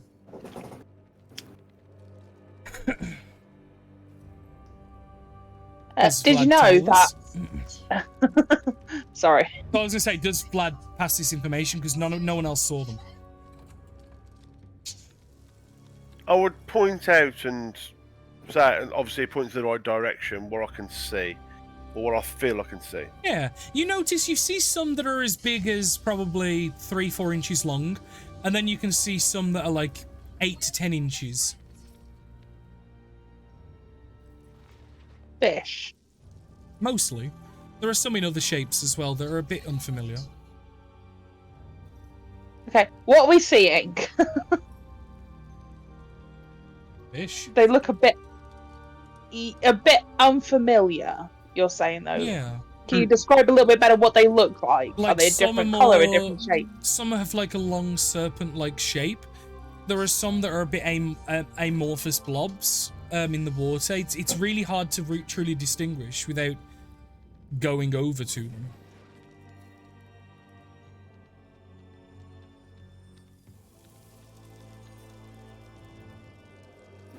I'm quite tempted to use Kavan right now. Kavane. To go have a I'm look. back, honey. I just got the eggs. Oh no! Oh jeez. I mean, he'll be alright, because if he dies, he goes back there for a little while until I can summon him back. Break. He gets a break. What it is, He has. it's PTO. He gets paid time off when he gets injured at work. We has to endure vanishing from existence, and that's how he gets a vacation. Yeah. But, Until I get 15 golds. And some incense and stuff like that. Yeah, you the sweet embrace of death. You pay 15 gold and some incense to his labour union, and then they allow him to go back to work. Oh, we could make some fucking fun, like, storylines with stupid shit like that. Oh, I love But it. either way. Like, I love the relationship between them as well, because Kavane probably knows and doesn't mind his boss, but she's a terrible boss. Yeah, she'll summon Kavane and be like, go across that plateau. Sorry. Just get a little closer look. And then I'm going to go into his vision, if that makes sense. So, Yeah, so as he, like, paddles across the water to the rock and then climbs himself up, you want him to look yeah, into but the telling him not to water. get too close. I don't want him to get too close. Does that make sense? I just want him to get close enough that he can see with better clarity than I can. Yeah. Make a perception check with Kavane.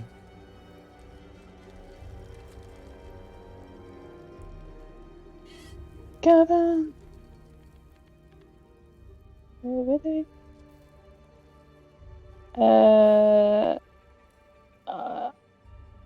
This is sight, so I get advantage or click twice. We'll take the first roll at advantage because that was. Oh yeah, untoggled it gives first. it. I didn't realise it already You gives it with can- advantage. You can Sorry. you can toggle it on and off. Can I? Yeah. So 23. You notice that there are, like I said, there are a number of fish, and with how water refraction stuff works, unless you like fish them out, it's going to be hard to really distinguish what species they are unless you have extreme knowledge in aquatics, which I don't think you do. But you do also notice that there is a snake in the water. Black, probably about 4 foot long, relatively thin. And you notice that that's swimming in the water as well at the moment. It's swimming away from Kavain at the moment. And you can also see tiny, cloudy forms of amorphous, like, creatures that are just, like, almost hard to see with the naked eye. Do look a little bit like jellyfish. Or my best example. No, I mean, jellyfish. it's more like clusters of really small creatures formed into, like, one school of something. But I can see that there's a snake that's making. Does Away. it look like it's moving away hastily, like, oh shit, something spotted me, kind of deal? Or does it look like a prey creature moving away from prey? It just The looks two like very it looks like it's just vibing at the minute. It doesn't look like it's fleeing or hunting. Okay. Does this cave go on further? The cave, the body of water from where you stood probably goes 50 feet or so, and it's slightly oval shaped, so it's not as wide as you're looking at it. The roof of the cavern is probably 25 to 30 foot tall, but it's littered with mites go up, tights go down. So it's like tights coming down from the roof, and it's extremely rocky. I'm just. It looks like there's weird shit in this water. Is there any? Are we going to get anything from being in here, or is it further back? It is the snake I'm a little concerned about. Well, is there anything further on? If not, we can I just can't go hear back. what you're saying. I'm looking through Cavan and watching this snake. I can't hear what you're saying. You'll have to Right. tap me.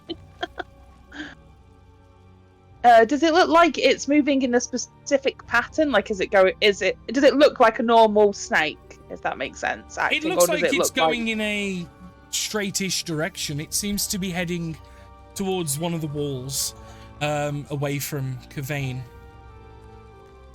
It doesn't look like it's doing anything extremely inordinary. It's going towards one of the walls. Yes.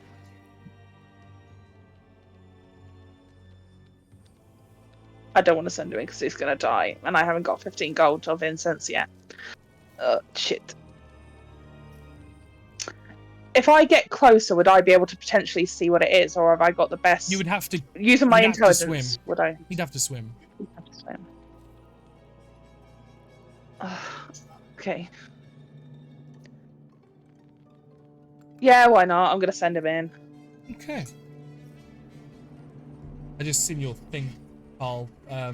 I'll do it from now. My bad, but I saw your unicorn request.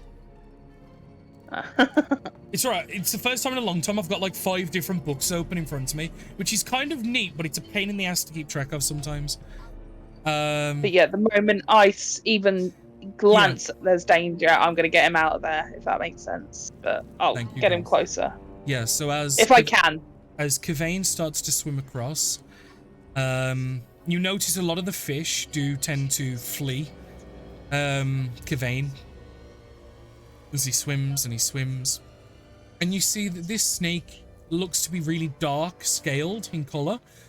And you follow it for a while, and as you're catching up to it, it will eventually reach the wall, and you'll notice in through Kavain's eyes that it seems to swim into a crack in the wall and go into the wall and out of sight.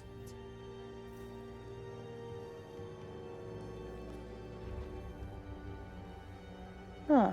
Kavain keeps swimming up to the crack in the wall, and the crack is probably 2-3 inches wide. That's it. It's not terribly big. Kavain couldn't go in there.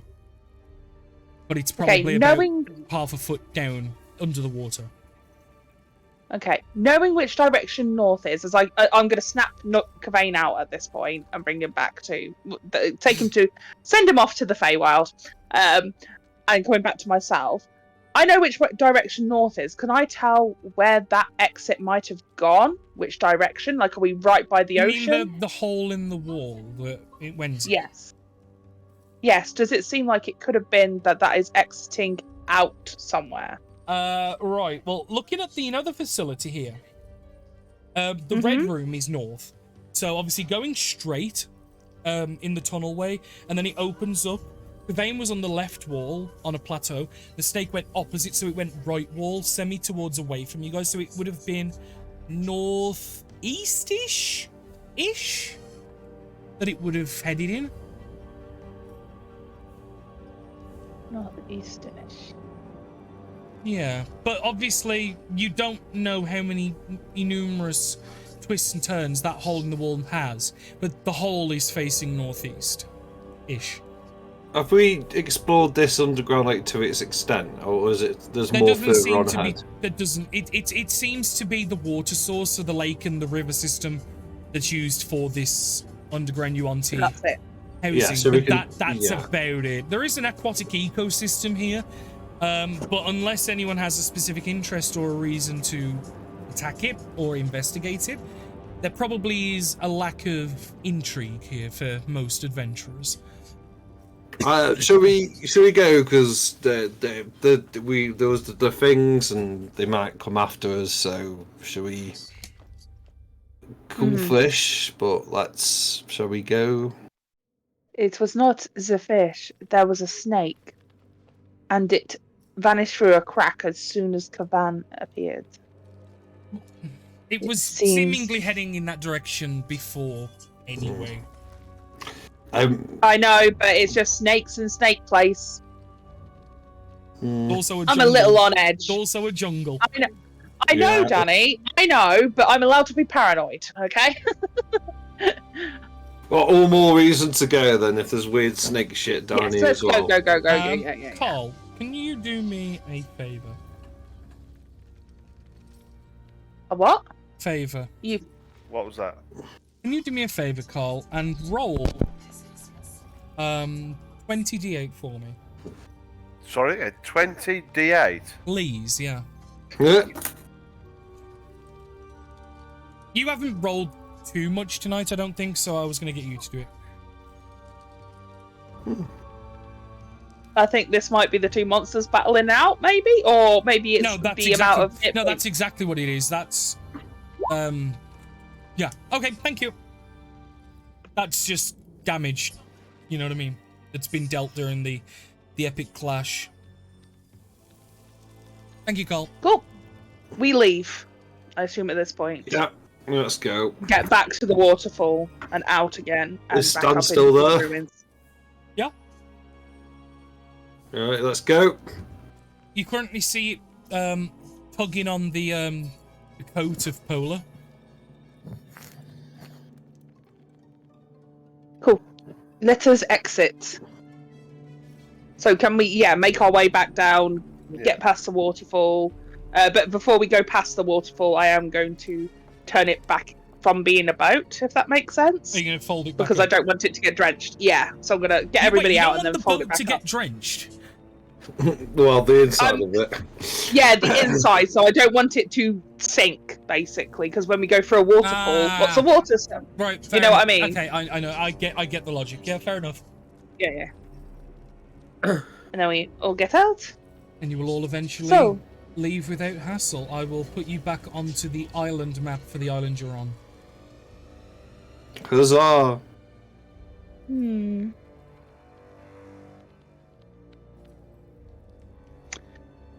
It is quite strange.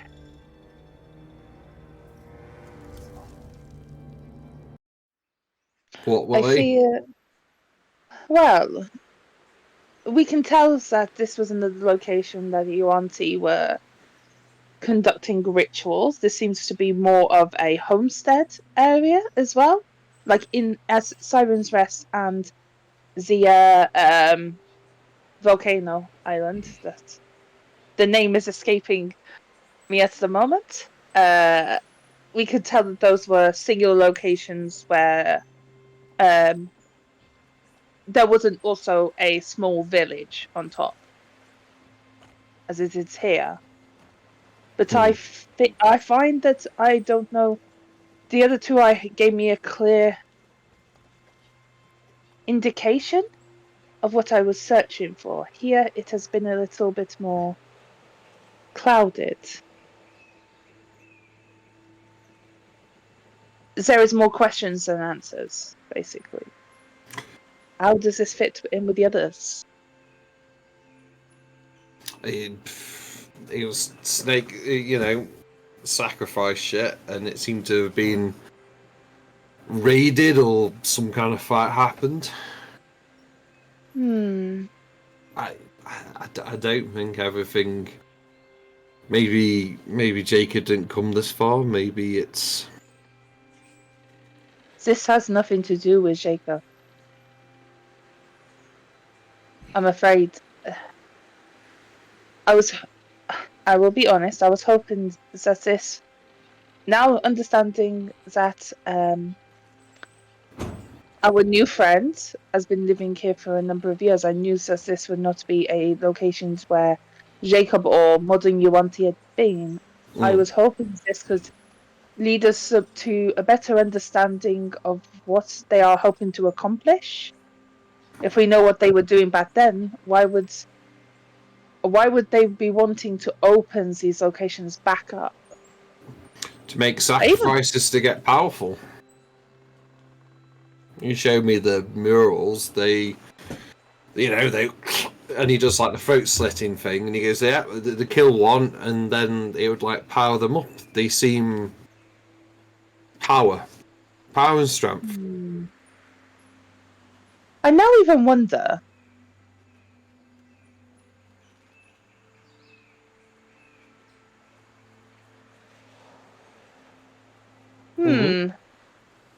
You remember that gentleman that led us to the Siren's Rest? The one who had the map? Yeah, it's the old bloke. Yeah.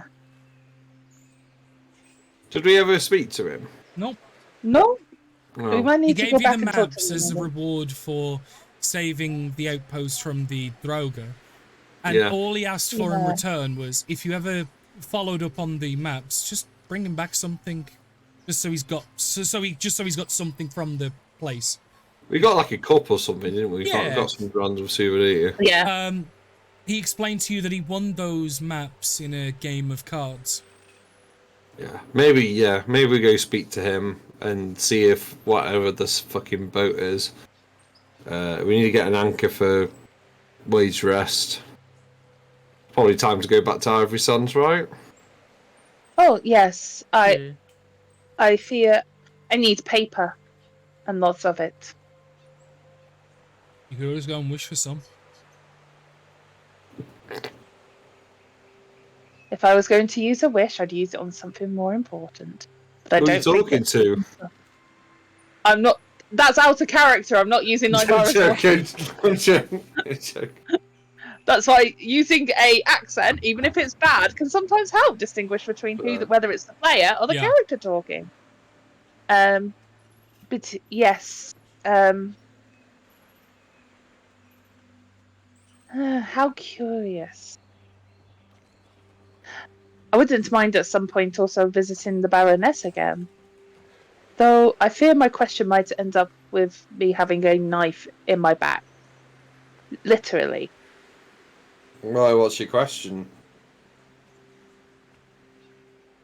How did she find out about the other location of the Yuan-Ti? She knew that there was a large gem inside it, but when we went, there seemed to be no way of infiltration. We uncovered it. Well, yeah, she would either tell us or not tell us, I think. Probably not tell us. Well, I'm going to find out by myself. It'll be totally fine. I am accomplished in uncovering secrets. Can we say we're on the boat or we're on our way. Or Yeah. we're not You've got to the lake. You're not going to the ruins where the genie is. You are heading back to your vessel, which is south of here. Yeah. Do you not want to say goodbye to your new friend? Oh, I thought we'd already said like the big goodbye. Or I suppose we could It's say fine. goodbye. No time. I only get back to the boat. I said goodbye. I remember I said goodbye. Well, actually, Well, thank you. I was having a think. Do we need to like suggest she moves on? I don't know. Having someone who can just No. grab wishes. No, we should keep her here. All right. Well, know it let's sounds go really- then. Yeah, when she's ready to go, she will go. Let's not mess in any more in this ecosystem than we need to. Cool. Can we get back to the boat and get on our way to Ivory Sands, right? Yeah. I'm not going to make you roll.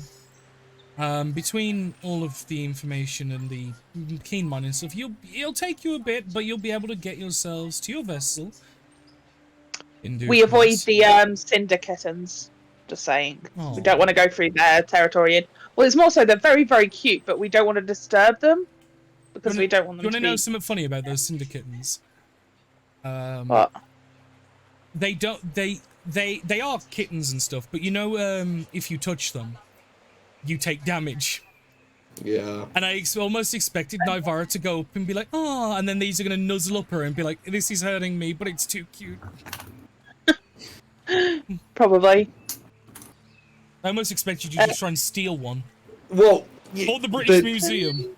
Well, the naval tradition is to have a ship's cat, but It's like like maybe not rats. one that sets. Yeah. Yeah. Well, maybe not one that sets your ship on fire. Yeah, yeah. like- You saw the signs that it set the near wildlife on fire. Yeah, it's not. It might not be the most I mean, practical. you could have cat. it on Now the we've got a folding. ship baboon. I'm gonna say now you could have it on the folding boat because it's magical. It technically can't be destroyed. Mm. But yeah, Yeah. no, you got a You've baboon got instead. Yeah, you got a Which baboon. I did double check. There isn't It a goes time after. limit. No, there isn't. What it Oh, is- does it go until it takes damage? Yeah, until it's killed. But I believe you cannot have any more than 3 summoned at a time. I think it is. Let me double check. I don't know. It's Desire's now. I've given the bag to Desire. He can decide whether he's going to use it or have Stan the baboon. Well, the rest of the FYI, time. Ben, it's on Yeah. page 154 of the DMG if you ever need. What's its full name? Bag of Tricks. So, you can use the pull a fuzzy object out, it transforms into a creature. See the monster manual. It's a tan bag as well, by the way. The creature vanishes at next dawn, or when the creature. So at dawn. Yeah, I thought. And you can use the bag up to 3 times before it has to recharge at dawn. So you could, in theory, every day pull 3 random mascots out for the ship. It's going to be Stan, Jan, and Jan. Leanne. Well, you'll have to think of a name for each type. So there's 8 different things that can come out. Yeah. But what if 2 of the same come out? Is it 2 Stans, or is it like Stan and Stanette? Mm. We're asking the real questions here. Oh yeah. Very important. Fine. So Yeah. make way to sail. Traveling back. Where to, Capitan? Ivory Sands, Montrose. Very well. Pike. Set the sails, please. We're doing a 180 and then north. Yeah, proceed easterly, and then once we clear the island, proceed north. Oh, wait. Do we want to quickly nip to Cloudbreakers and see if our plan to potentially have trainees come here to train them would be okay with them? Seeing as we're in this area. Yeah, go on then. Let's go I'll put eastwards. I'll put the region map on for you guys. Yeah, I think it's eastwards or southeast. South. It's southwest. Oh right. No, it's south. It's fully south. Is it? Mm-hmm. Oh, yeah, it is south. We were there. Huh. You can Oh, still yeah. go if you want, but it's completely out your way.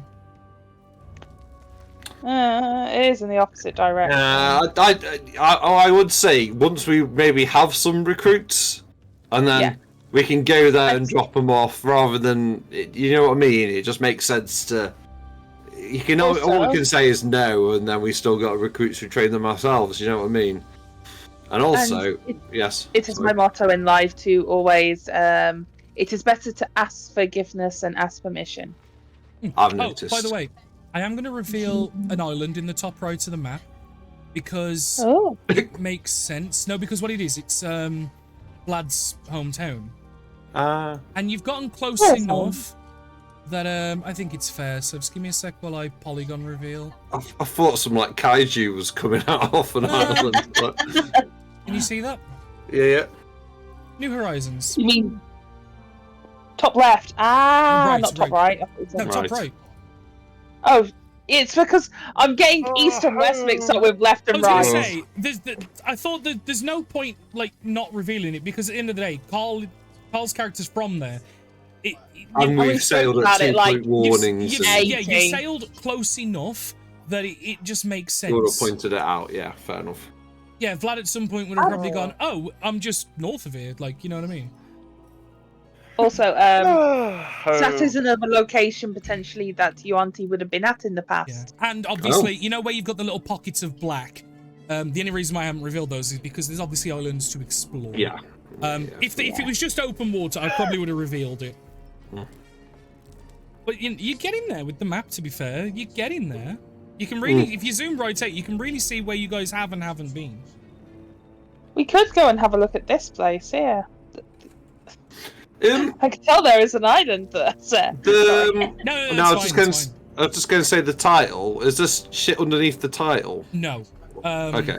What it is, I'll reveal it because what it is, when I made the map, I didn't make the canvas correctly, but I'll reveal it just so you guys can then see better.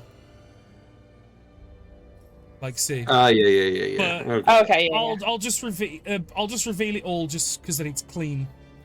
You can cut it. I'll tell you how to hang on, yeah, take off that bottom few rows. Yeah, How many make it rows a little bit is it? smaller. It's 5 in it, so. Oh, there you go. Yeah, sweet. There you go. No need to worry now. But no, that is now the entirety of the map. You get in there. Cool. You get in there. You're not really done much with the west, but the north, the center, and the northeast, yeah, you've got there pretty well now. Like everything around the main island. Well, at the end of the day, you're makes not sense. required to explore every island because there's a lot of them. We will do eventually, but we have an entire campaign to do that in. Exactly. We're just focusing on what we need to do at the moment. Cool. Yes, the 2 Ivory Sands. Well, Capitan, we'll make our way there. Will probably be 2 to 3 days. Give or take. Excellent. Again, you now have free-ish time. You may do some conversationings if you wish. It will be semi-time loosey-goosey bollocks, so feel free to go back and forth. I'll give you guys the time. I would like to go below deck, knowing that most people will be above deck. And the first thing I'll do is, when I'm alone, is I would like to check the time. You can do this in private message or whatever, Danny. It's up to you if you want. It's unchanged. I Unchanged. believe your last time was 11:48. Is that right? That seems high. It was. I think that's right. I mean, it's whatever you last messaged me with is correct. I can't remember. Yeah. But Okay. Yeah, that's fine. No, it's fine. Changed. Cool. And then I'm going to start working on my. Basically, I want to start working because I started when we were back there, but working on the spell in order to basically speed up or slow down a change in a creature. So I'm trying to work on something that is going to basically either undo time so that person reverts backwards using Rose, my I've just chill touch. I've just double looked. It's 11:42 is what it is. 11:42. Yeah, I just scrolled back in our DMs. 11:42. 11:42. Thank you.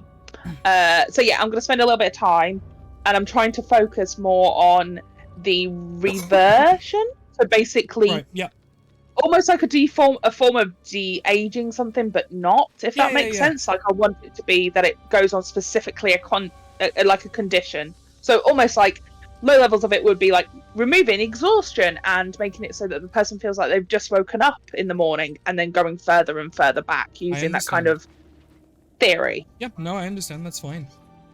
Obviously, that'll take a lot of time, and progress will be extremely slow. But yeah, you may over time do that. Yeah, she uses the wall of the ship to start sticking up like her thought patterns and starting to work with like, oh, what I'll need is some sort of focus of some sort, and goes from there basically and starts to build a ritual. Yeah. Anybody else doing anything interesting? No, I think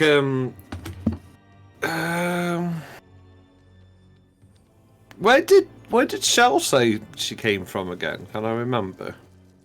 Give me a moment. Shell said she was from a tribe from Scurry's Hideaway.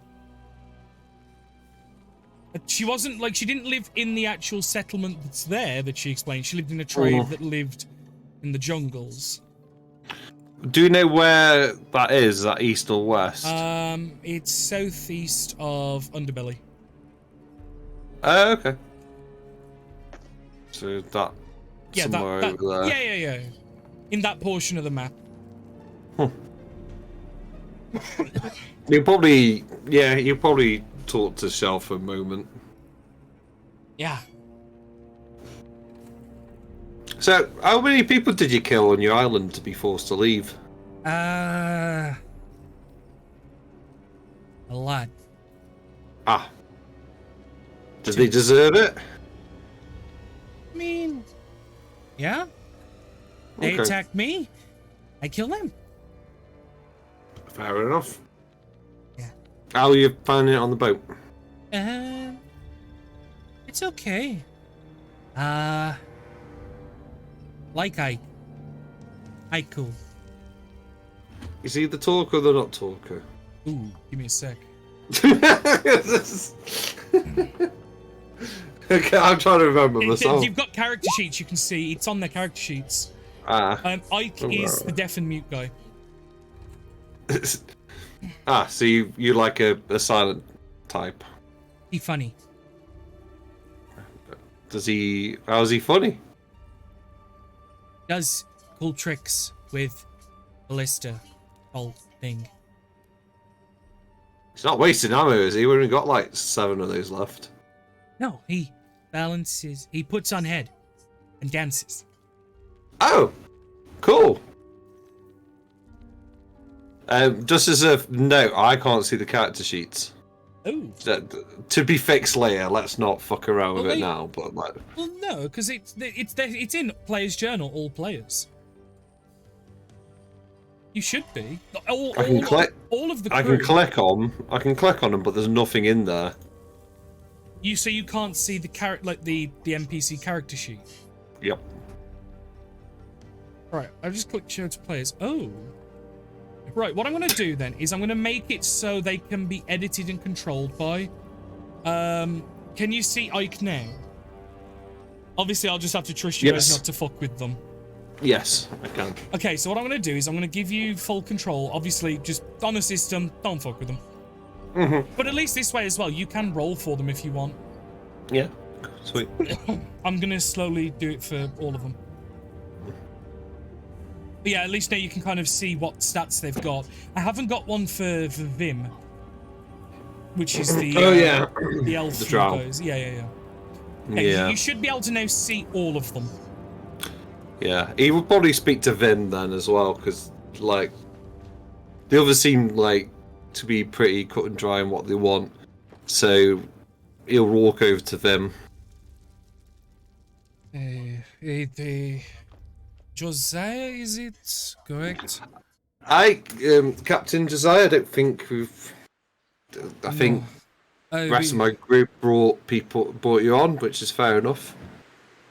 It was a interesting circumstances.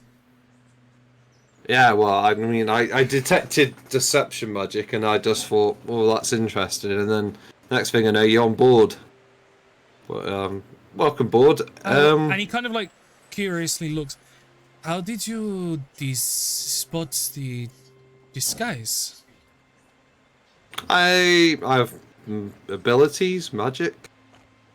Abilities. Is those abilities unique to you, or are they common around here?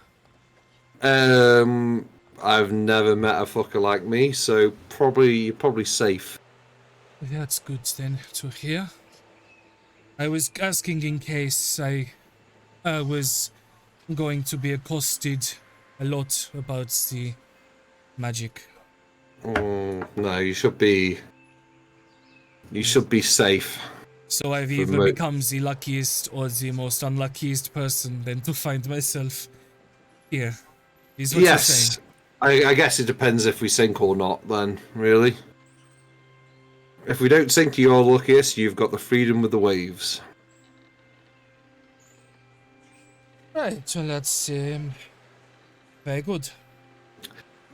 One question: are you more of combat or sailing? I can hold my own in a fight. I've never been on a vessel before, but I could learn. I'm more. The Underdark is not known for its open waters and sailing.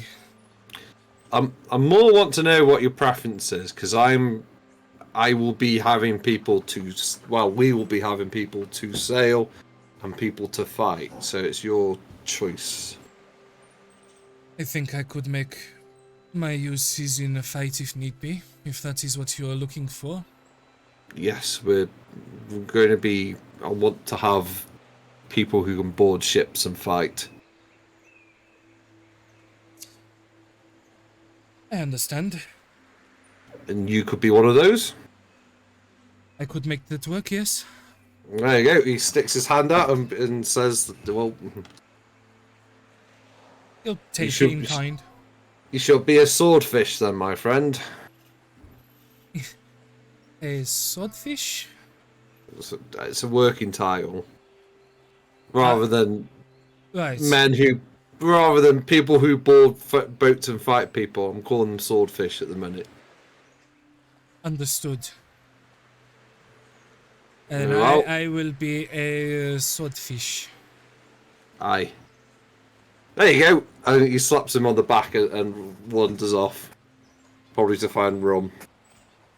Is anybody else doing anything?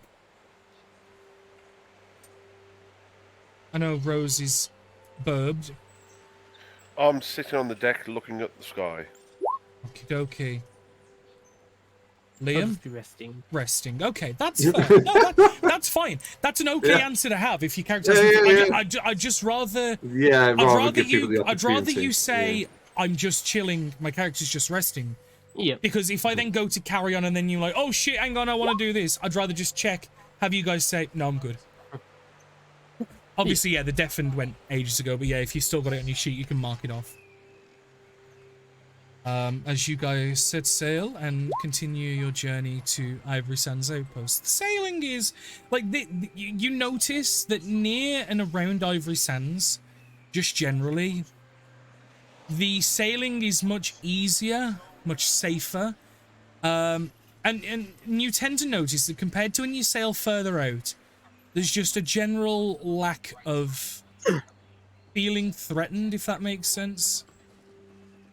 Compared to when you were down by like Ulster's Den and when you sailed out to the Shock Jade, and when you went to 2 Point Warnings, there's a different feeling, and you don't know quite whether it's the outpost or something else, but there's a distinct feeling of the closer you are to the Ivory Sands, the safer things tend to feel, typically. Not always consistent, but just a general feeling. Yeah. And put you guys on the Ivory Sands map as within about 2.5, pushing on 3 days, you will have made it there in good time. I will remove the yay nays because we no longer need yay nays. You guys have made it to Ivory Sands.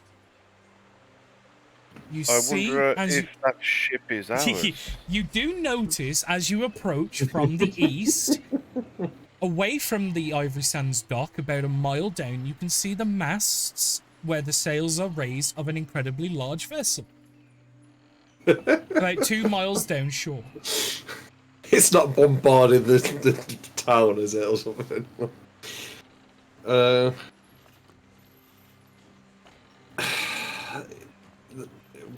I think we need to walk down there to have a look at that. I really hope it fucking worked. I just don't feel like it would. So, are you pulling up to Ivory Sands and then walking down the shoreline, or are you sailing up to your ship? Is it like I take it's not moored or anything? It's just sort of floating off the. No, it's got its like anchor down and stuff. It's parked in open water, just off the shore, a couple miles down. What we could ask is ask the local residents when that turned up, if they know anything about it before we go down. Could do. I've got an idea. Why don't we moor the boat up here on the dock, ask the dock people what happened, and then we can use our temporary boat to head over there and dock with it if we think it is our boat. Yeah. Think it isn't? You said yourself things happen. I'd rather not. I'd rather just check things out. It might, rather than it being like Jacob's new fucking boat or something. I'd rather just.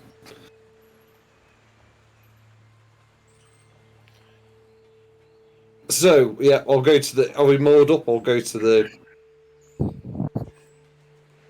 dockmaster. Yeah. Oh, yeah. Just as an FYI, I don't have a map for the new ship yet. But I will get one. So then, like, you know how we have the map for your little shit ship? Yeah. I'll get one made for the bigger one. But yeah, you'll pull up, you'll see the dockmaster, and I'm assuming you'll ask, like, do you know anything about that ship 2 mile, like the mile down? I'm assuming that's yeah. Yeah. That one. Don't know too much about it, but a few days ago now, that behemoth pulled up from the north. Came out of the skyline out of nowhere. Well, horizon, sorry. Came from the horizon out of nowhere and put itself there, and we ain't seen no one come from it. We kept an eye on it just in case it's any near dwells, but don't seem to be active at the moment. Does it? Do you know what the crew? Have you seen the crew on it at all? We have sent some scouts down there. We've seen a couple of automatons on top of the ship, but for the most part, we haven't seen any crew. Josiah does a little fist bump. Oh, I really hope it's worked. Thank you, my good man. Do you know anything about that vessel? It may or may not belong to us. Well, why haven't you moored it at the docks correctly? Let's say it was a transfer and it's now been transferred to our ownership, and this is where we collected it. Well, if it is yours, bring it to the dock correctly, please. We'll do. Thank you. Yeah, literally, he's only just bought and he's already getting threatened with the ticket. Look, if the oh no, that's not is it? It's got loads of parking fines when I get on it. Yeah, it's got loads of debt like held against the ship, and there's like debtors chasing you across the 7 seas. It's been clamped out. Mate, it's the it can't pay, will take it away. People are going to be chasing you for the rest of the campaign. I mean, to be fair, it could have like a really bad name for it. Do you know what I mean? Where it's like people are scared of it, or it's done some great crime. Yeah, I think, mate. I don't even know if the catch is just we're going to be permanently paranoid. Though, is a catch. Genuinely, I know usually that DMs can mess with things and stuff like that, but I think that's just because DMs don't have to, and we've just had poor DMs in the past. That's it. We'll get. Let's say poor DMs, or ones that want to trick us all the time that find it funny. Sometimes the greatest trick is to not do what players expect. Exactly. We'll get the rowboat and we'll row over. Folding boat, yeah. Yeah. Yeah, so it'll take you about 20-30 minutes, but yeah, eventually you will see the ship get closer and closer, and it's big. It's not as big as the Dawning Gaia, which is the man of war that is under the control of the Baroness, but it's probably about 50% to 60% the size.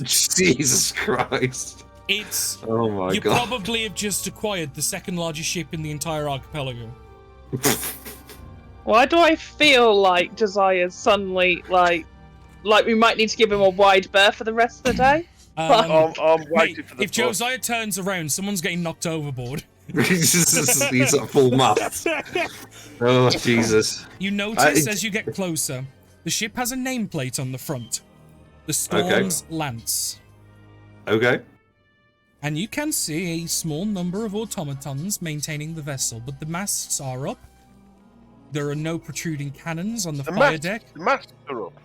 The sails, sorry, are up I on was the going to mast. say, what the hell's going on? Shouldn't the masts be up? Yeah, the sails on the masts are up.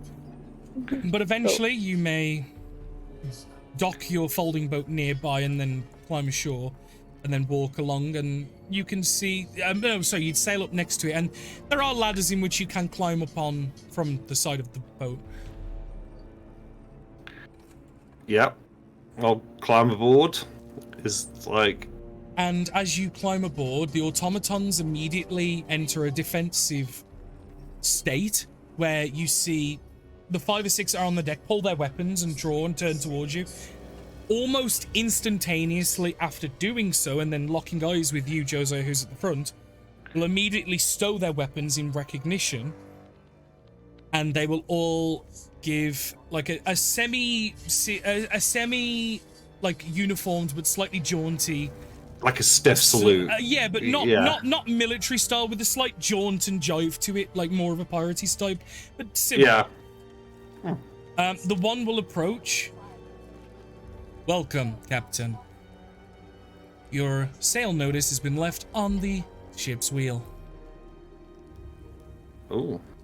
Thank you. Do you have names? We do not have names, Captain, but you may assign us one. Well, we'll figure out.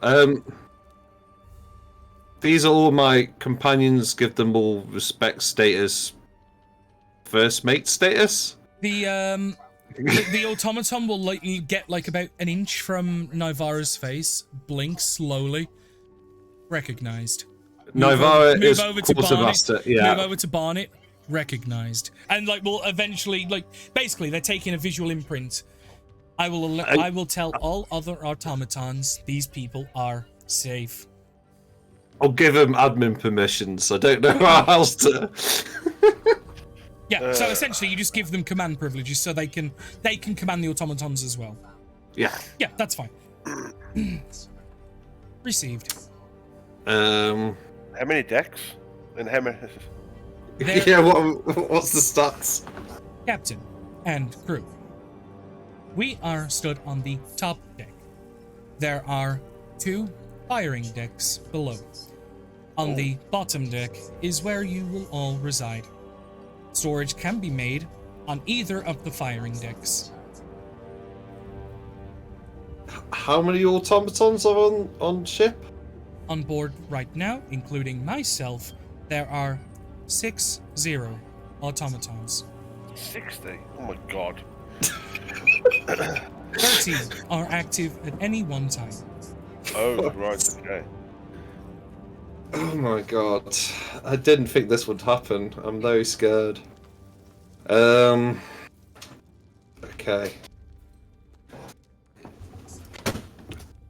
I will go to the ship's wheel because there was a note there, wasn't there? Yes, a notice of sale. Yeah. Oh, notice of sale, so like a deed. Okay. Well, it's just, you'll see it. Okay, yeah. There is a scroll attached to the ship's wheel, and it explains that the ship named the Storm's Lance is now under the ownership of Captain Josiah Blacksoul. This ship was sold for 1 copper piece from the Lords of the Thorned Crown in Celsia.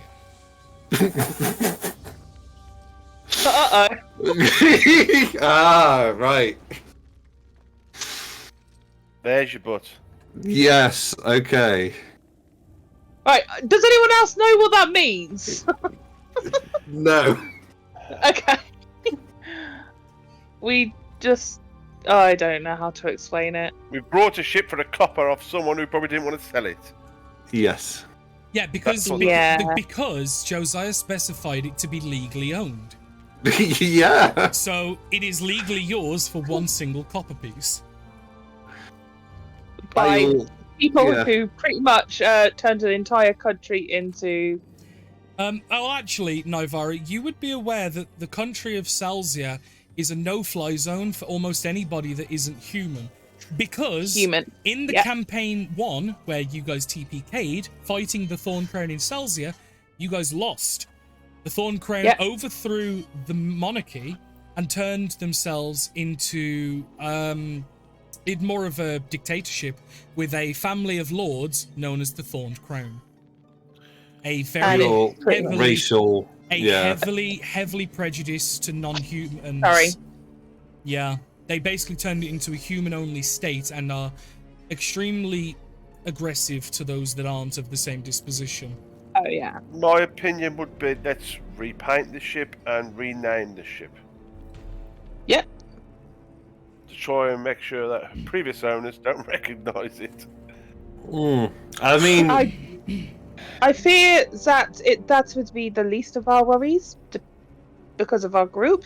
They're likely to capture us, enslave us, torture us, and kill us in Those are public be fine. execution. Yeah, it's the only one. the only humans the one actually one that's caused them like grief. It's like I say, least of our worries. I mean, I think they're going to notice the ship whether we make it a nice little. If we paint it or don't paint it, I think And they're you going to would assume, recognise. and you would assume as well that they have an exact same receipt. Yeah, probably to Josiah Blacksoul as well. Yeah. No, well, it has your name, full name on Yeah. it. You never Yeah. gave your full name to the Jinn, by the way. You only said Josiah, Mm-hmm. but your full name is on this sale notice. That Who Josiah- are the mind. ones? I would ask Navarro or anyone else. I was like, who are these guys? Like, History check, Naivara. Oh, You'd be the only one that'd even have a chance. Yeah. Everyone else just wouldn't, regardless of what you rolled. Here comes the historian to the rescue. Once I can get it to roll. History. Please, yeah. yeah, 12. I'll wait. You would Yeah. be Yeah, aware. relatively. You would be aware of the country because of how notorious it is. Think of it almost like a South Korea, but not quite as recluse. Do you know what I mean? North Korea. No, yeah, a North Korea, but not quite as recluse. They do trade, but they trade with very choice people. They nitpick who they choose and deal with. You'd be aware that the people that overthrew the monarchy and instilled themselves as leaders. It's a collective of lords that have named themselves the Thorn Crown. More than that, you don't know.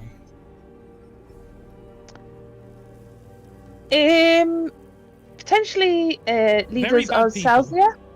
Yeah, very bad people. Ah, Do not like us. Yeah, and, you've by that, and you she probably will just gesture. stole one of their prized war. Well, I say stole quote marks. You stole one of their prized warships with all their one of their automatons. flagships. Yeah. Oh, so yeah, one of their flagships. No, yeah, with my name You attached. just bought their HMS Hood equivalent. Yeah. You wanted to do it. I mean, right. So, I mean, So Ben, we you know, needed you more. was, you know, yeah. he was worried how I was going to twist it. Was you expecting that? No, but I mean, Josiah's digging it. To be fair. Well, to be fair, Josiah doesn't understand how bad of a situation it is. Well, I mean, it's kind of like I don't think Ben gets it as well. I think Ben's like, "Oh, fancy ship." He doesn't realise the only storm you, coming. only you, Rose, played in the campaign where the Thorn Yeah. Crown existed, so that's fair. no. I get that we've pissed the Third Reich off in terms of Yeah, pretty like much. yeah, because we've got the Bismarck. We've just ended up with a fucking Bismarck, and it's like okay, yeah. Did you say where the location of where Josiah is? What on that deed? No, it doesn't, does it? It just says Josiah Blacksoul. So Look, we don't know where we are. That's a plus. have bigger problems to be dealing with at Aye. this point. Like, let's take our. I mean, yes, stupid move. You know you're a dick, etc., etc. Let's get on Aye. with it. Yeah, I do. Cool. We now have new shit. Well, we have new ship, and you know they will. From what you told me, they would probably want all you guys dead. So they sound like dickheads. So morally, we're in the right as well, eh, Vlad? Eh? So we're and it's so you know we can do a lot of good with this. I'd still recommend renaming the ship. Yeah. Yes. Do we also get our own rooms now? Yeah, yeah, I think so. The ship's big enough. Yeah, it's probably like a small, tiny room, but Cabins. Privacy is privacy. Do you know what I mean? Yeah. Oh, yeah. It's better than what we. Yeah, Yeah. and basically the cabin. automatons have like a shared living space where they literally just like curl up into like a fetal position and just power down. And you have 60 automatons on board, but only 30 are active. So you basically got a day shift and a night shift. So there's always going to be 30 online, but there are 60 total. Is there room enough for like humanoids as well? There are 15 cabins. More Could we could be make made at cost of other spaces. Oh yeah, we could have like hammocks and the gun decks or something. Yeah, okay. I'm just thinking of like the Marines or whatever. I'll get a proper map of the ship done for you at some point. But like this thing is probably as wide as your old ship was long. Yeah. Which is a massive upgrade. Like I said, this ship is probably only beaten out by the Dawning Gyre in terms of scale. You probably now have one of the strongest vessels in the entire of the archipelago, which is amazing, but that also means you're now going to draw the attention of the entire archipelago. Yeah. Because this new upstart has just got one of the most powerful ships in the entire area. That's what we like to see. So it is both fantastic and terrifying. Because any man that shoots up out of nowhere to seize power like that, he's going to put a target on his back. Hey, assassins coming after you. Well, yeah. And I mean, do you remember what happened when you said about potentially making your own piece of paradise into the Baroness? Ooh. Yes, I do. She basically kind of warned you to stay in your lane. Yeah. Yeah. Have to, oh, that's now have to going to smooth start over. being mentioned. Yeah. I'm gonna have to start smoothing some things over. You won, but at what cost? Mm. Are you? So you're gonna get her back on side, Josiah? Yes. Yes, I thought so. Yes. That was out of character. That was not Navarro. No. So he will. Is one of the automatons more shiny or stands out more than the others? No, they are all almost identical. There are some differences where weathering has occurred, but none of them are designated to be above any of the others. They all are General Dog's Body and will follow the directives of their captain. And now, because you've expanded it, your party, or at least the party that are here, but we'll just assume you let them in when they come. No, just not the ducks. They're allowed on the ship, but they have no privileges. Fair enough. Okay. He would ask for it to be moored up. He'll like tell one of the automatons, make preparations to moor up. We are moored up, aren't we? No, well, at the dock. Yeah. The dock. Yeah. Right. Okay. Very good, Captain. Make way. We're gonna have to figure out what the fuck to do now. And you'll notice that the automatons communicate silently. There is no shouting, but all of them, a large number of them appear on the deck, about 10, and they all start working the sails. You see 2 working a hand crank, lifting the anchor. And you see the one that you spoke to stand near the ship's wheel and just stand there motionlessly waiting. And then once all the other portions are ready, you'll see some of the two of the sails drop, and then you'll start turning the ship and making way. It's odd. It's super efficient, but it's also oddly very sterile at the same time. Make of that as you will, whether you like that or not. It's probably oddly quiet for Josiah. It's extremely, and it's probably a little off-putting because it's not got that deep character of like you're hearing the crew shouting back and forth, but it's probably the most efficient you've ever seen a ship run at the same time. I feel like we need to we need to discuss what our next move is. Because I'll be honest, I wasn't expecting to have a giant fuck-off ship. I don't know about you as well, Ben, but like just real quick, I don't know what's more insulting: the fact that you like whether you took the ship at a copper, or would it have been more insulting if you had it for free? I think the fact that it's 1 copper makes it worse. Yeah. It's like if it had just been given to you, that wouldn't have been as bad. Wait, no, I think it's you know what it is? It's like, you know, if you ask someone for a crisp, You didn't say earn no. it.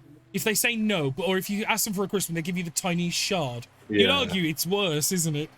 Well, we're going to have the fucking Herr Commandant of the Thorned Crown with this 1 copper piece that was left on the fucking contract coming for us.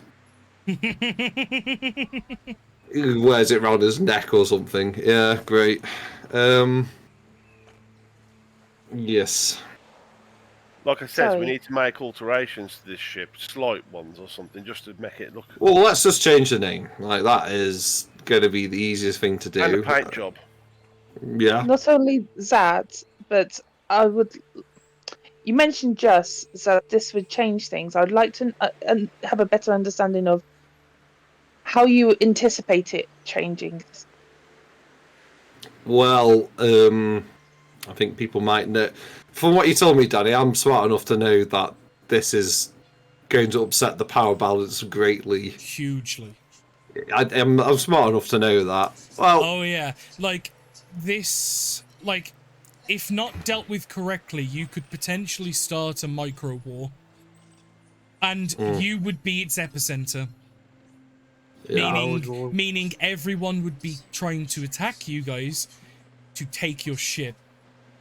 Because this ship could be the key to dethroning people like the Baroness. The Baroness are going to want it to secure power.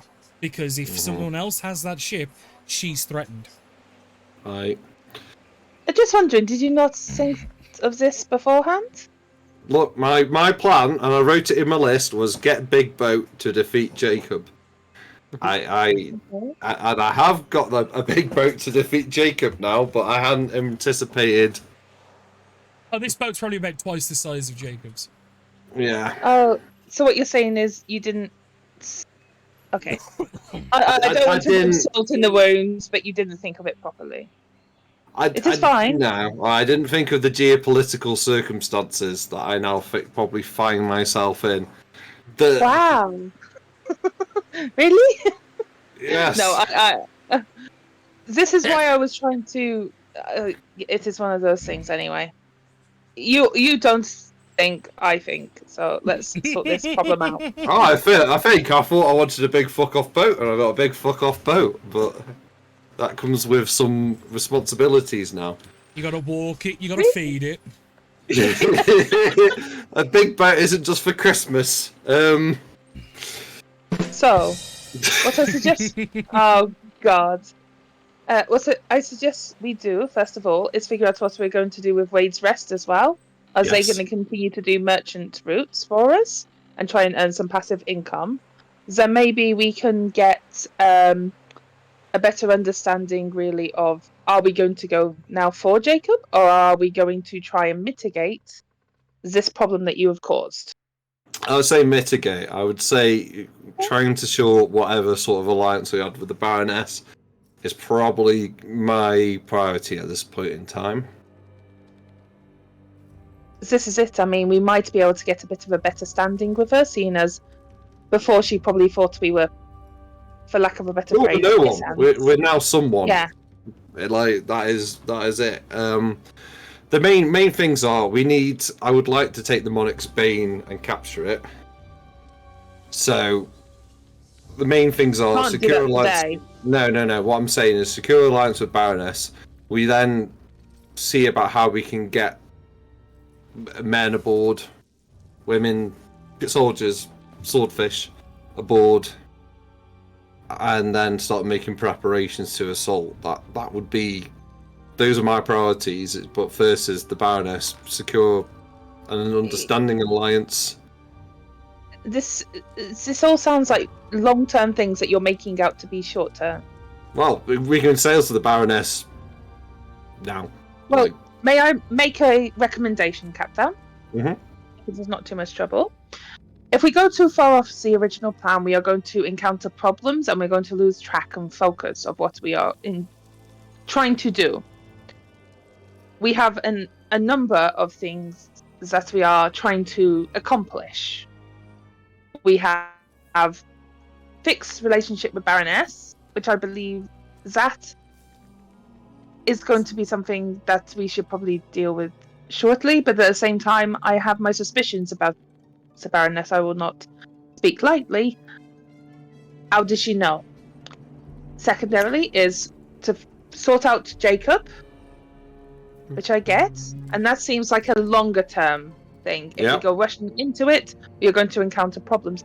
We also have the fact that we are trying to save your friend, the one in underwater. What's her name? Loxana. Is it Loxana? Thank you. The way you explained it to me, we couldn't do anything. We were waiting on you to do the thing. And he waves his hands around with his fingertips. I need some things. Exactly. So I would need like money. to do that, but yes, money. So Yes. Also, just because we got the swankier ship, we are going to need to make sure that does not go to our head too much. oh no, it's I making me don't shit understand. scared. Yeah. I mean, every fucker on this archipelago might stab me now, when it was only half before. I don't want to stab you. You're okay. Oh, okay, well. I do. I'm the Well, other yeah. half. That is just because you did not. At least she's honest. Sorry, I was trying to break the tension a little bit. It seems a bit strenuous. I don't listen to what you say, but then I end up with cool shit. So if I die, then you're alright. I'm still right. But Okay. what I would also suggest doing is continuing our plan of still trying to grow the army. If we can get more people on site and try and unite the boats the other side as well, they must be feeling a little bit under pressure from the Danny? Yeah.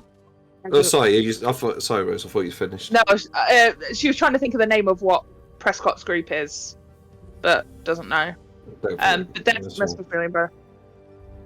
No, but I need some things, and I would like to do a bit of shopping whilst we were in town. Just saying. That's go fine. now.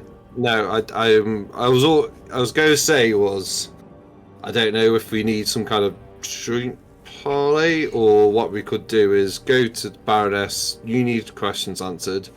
I need to see what agreement we can make with her, and then maybe we have a meeting with other sailors, other pirates. Have a moot. Need to almost. Is there a way that we can call? And I don't know if this is a thing, but do we know of any land where it's you enter into this Neutral. bar and no one could take neutral, but also like a protected space. That's typically what parlays are for.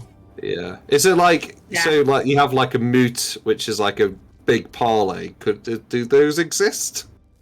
Not in this archipelago, no. The thing is, parlays Could it? are looked upon as no, because the map's already done. No, what? No, can we designate somewhere almost? We're just saying Probably everyone the best, who comes the here. best island that would be for that is this one. Maybe the bottom side. far away from the area we can get as being like The if Ivory you Sands go- Outpost Island is used by all people, even like people passing through and residents alike. This is the only place that's even remotely international in Well, terms pirates of can. yeah. Pirates can still use this area, so Yeah. maybe we had the meeting here Yeah. as a parlay. I don't know why we're having a parlay, to be honest. Rather than just saying, "I've got a big boat, don't kill me." That's I got the impression from the Baroness, and like I say, I'm not meaning this to be offensive, but she seemed very specific about the fact that she was the biggest, baddest in the land.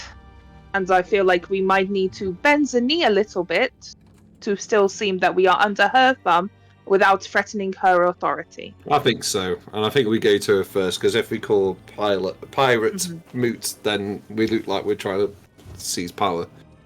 Yes, take the power away from her and she might get funny, so we could always do it under her.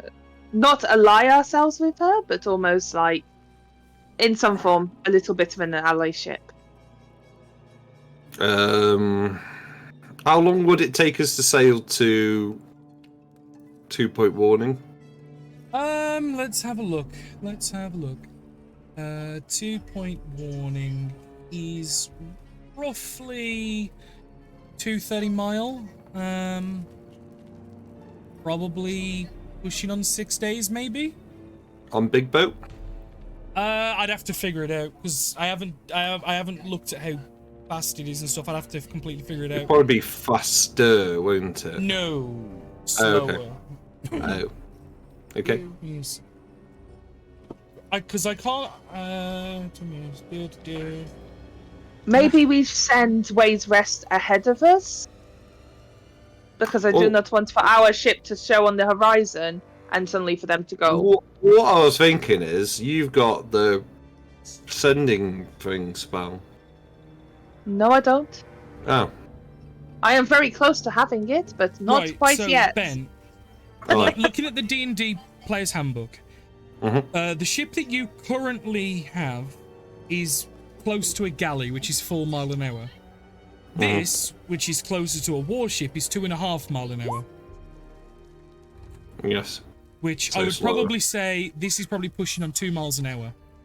So at 230-ish, that's about 115 hours, assuming you go in a direct line completely unimpeded, which is impossible.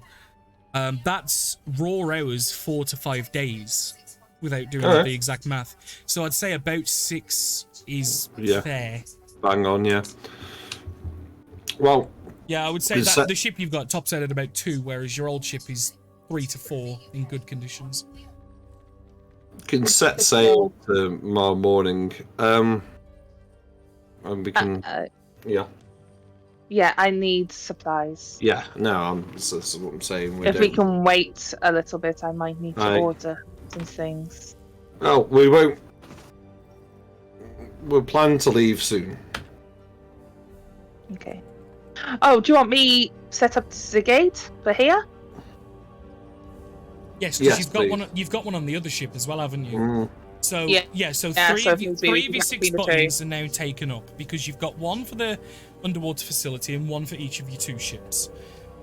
So that means you have 3 more blank options ready to imprint. And can we reset one if needs be? Yes, you can overwrite as you need. Okay, cool. Yeah, so all it is it when you just make no sense. you can either fill up an unoccupied slot on the cube or you can overwrite. Cool. Are you guys cool with that? Yeah. Right. Excellent. Apart from general shopping for basic supplies, which we can do in Facebook group chat, just tell me what you're grabbing and I'll tell you if you can. Is there anything anyone else would like to accomplish? Yeah, some of mine might be magical, but like you say, Danny, I can speak talk, to you about that. Yeah. Liam, I heard you got to speak. No, I'll say I'm okay for now. That's what Okay, I'm saying. okay. I didn't. Yeah, I didn't hear you properly. Because looking at What's the boat called? Oh, The boat is at the minute called the Storm's Lance. But obviously I know you have intentions of renaming that vessel. Yeah, makes sense to.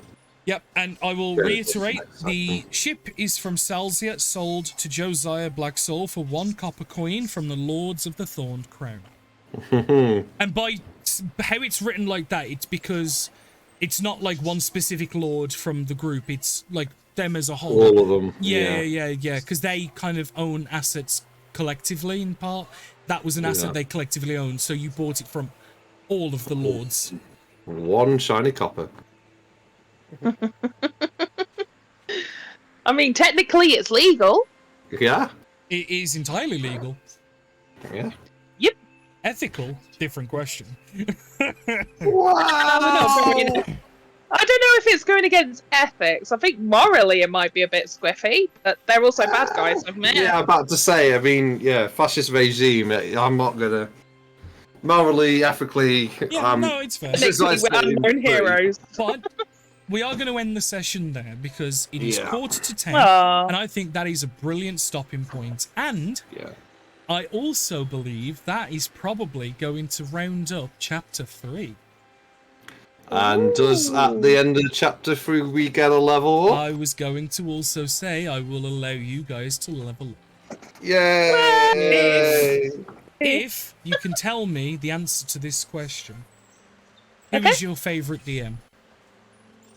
You. Me! Rose doesn't level up. Ben levels up. No, you all level up. It's fine. Yay! Yay! You want to roll your HPs now? Yeah, let's have some fun. Oh! Oh! Nice! Oh! Oh, baby! Nice! Oh. She tried. I'm a wizard. I meant to have little. She's hit there, I points. guess. Liam? I'm just at thinking it now, 30 though. Okay. Can't find a D12. There it is. 5. Oh, Level 5. That's unlucky. But, as the party now gets to level 5, we begin Chapter 4, which, for those interested, will start on the 11th of November, which is then back. We're finally back now on normal, like, because this is the last, hopefully the last of the year in terms of fucked up Saturdays where we're not playing on the correct day. So the 11th is back on the D&D week, and we should be back to bi-weekly from that point. Obviously, if anything changes, I'll let you guys know. I will also try and do the math and work out with Mom what's going on and how Christmas and New Year's, where we'll stop, where we'll start again, just because I'd rather tell you guys as early as possible. I've also got a name for the next episode. Okay. What of this? Big boat.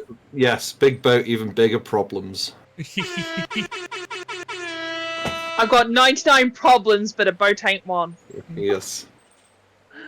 Ah, interesting. Is one. Yeah. I've also got to basically just add another boat onto the thumbnail, because I don't know if you've noticed, but with the thumbnails, the D&D campaign, as each chapter goes, I add something to the thumbnail. Like, first chapter, I added Tombstone with Wade written on it. I added the boat. I added the Baroness. I've just got to add a giant boat now to the background. Big fuck off boat. Am I right in thinking as well, Danny? Because I learnt Leomund's tiny hut early on, that automatically goes into my spells now. That I've hit the threshold. When you level up, you gain 2 spells that you just learn automatically without needing paper. Yeah, but I used paper to learn Leomund's tiny You hut. I already just wrote in haven't a been able book. to use it. Right. Yeah, so it's already there. So, I yeah, just you can't don't. use it. Yeah. So you already have it in your spell book. So I don't need to have that as one of my 1 or 2. No, No. because you've spent the paper and ink to do it. It's just I allowed you to put it in your spell book. Just you wasn't allowed to use it until you had level 3 spell slots. Is it? Yeah, I've just hit level 3. Yeah. So no, you now have access to it, but it's been there for a while. But obviously, you can then just pick 2 spells from wherever, like normal, as you wish. Yes. I can tell you which ones I've gone for if you'd like to know. Go for Up it. to you. Sending. Easy. So I can now, it made sense. I need to have sending so we can talk to people if we're going to arrange something. The second one's lightning bolt. Oh, nice, nice, nice, nice. In water Yeah. environments as well, double nice. But Exactly. for Also, those- copper conducts electricity. Thank you very much. Ah, nice. That 1 copper coin. But Yeah, for those that also are watching, copper hair. I appreciate it. I do appreciate it. And the recording is about to end soon for those on YouTube. Thank you. See you next time.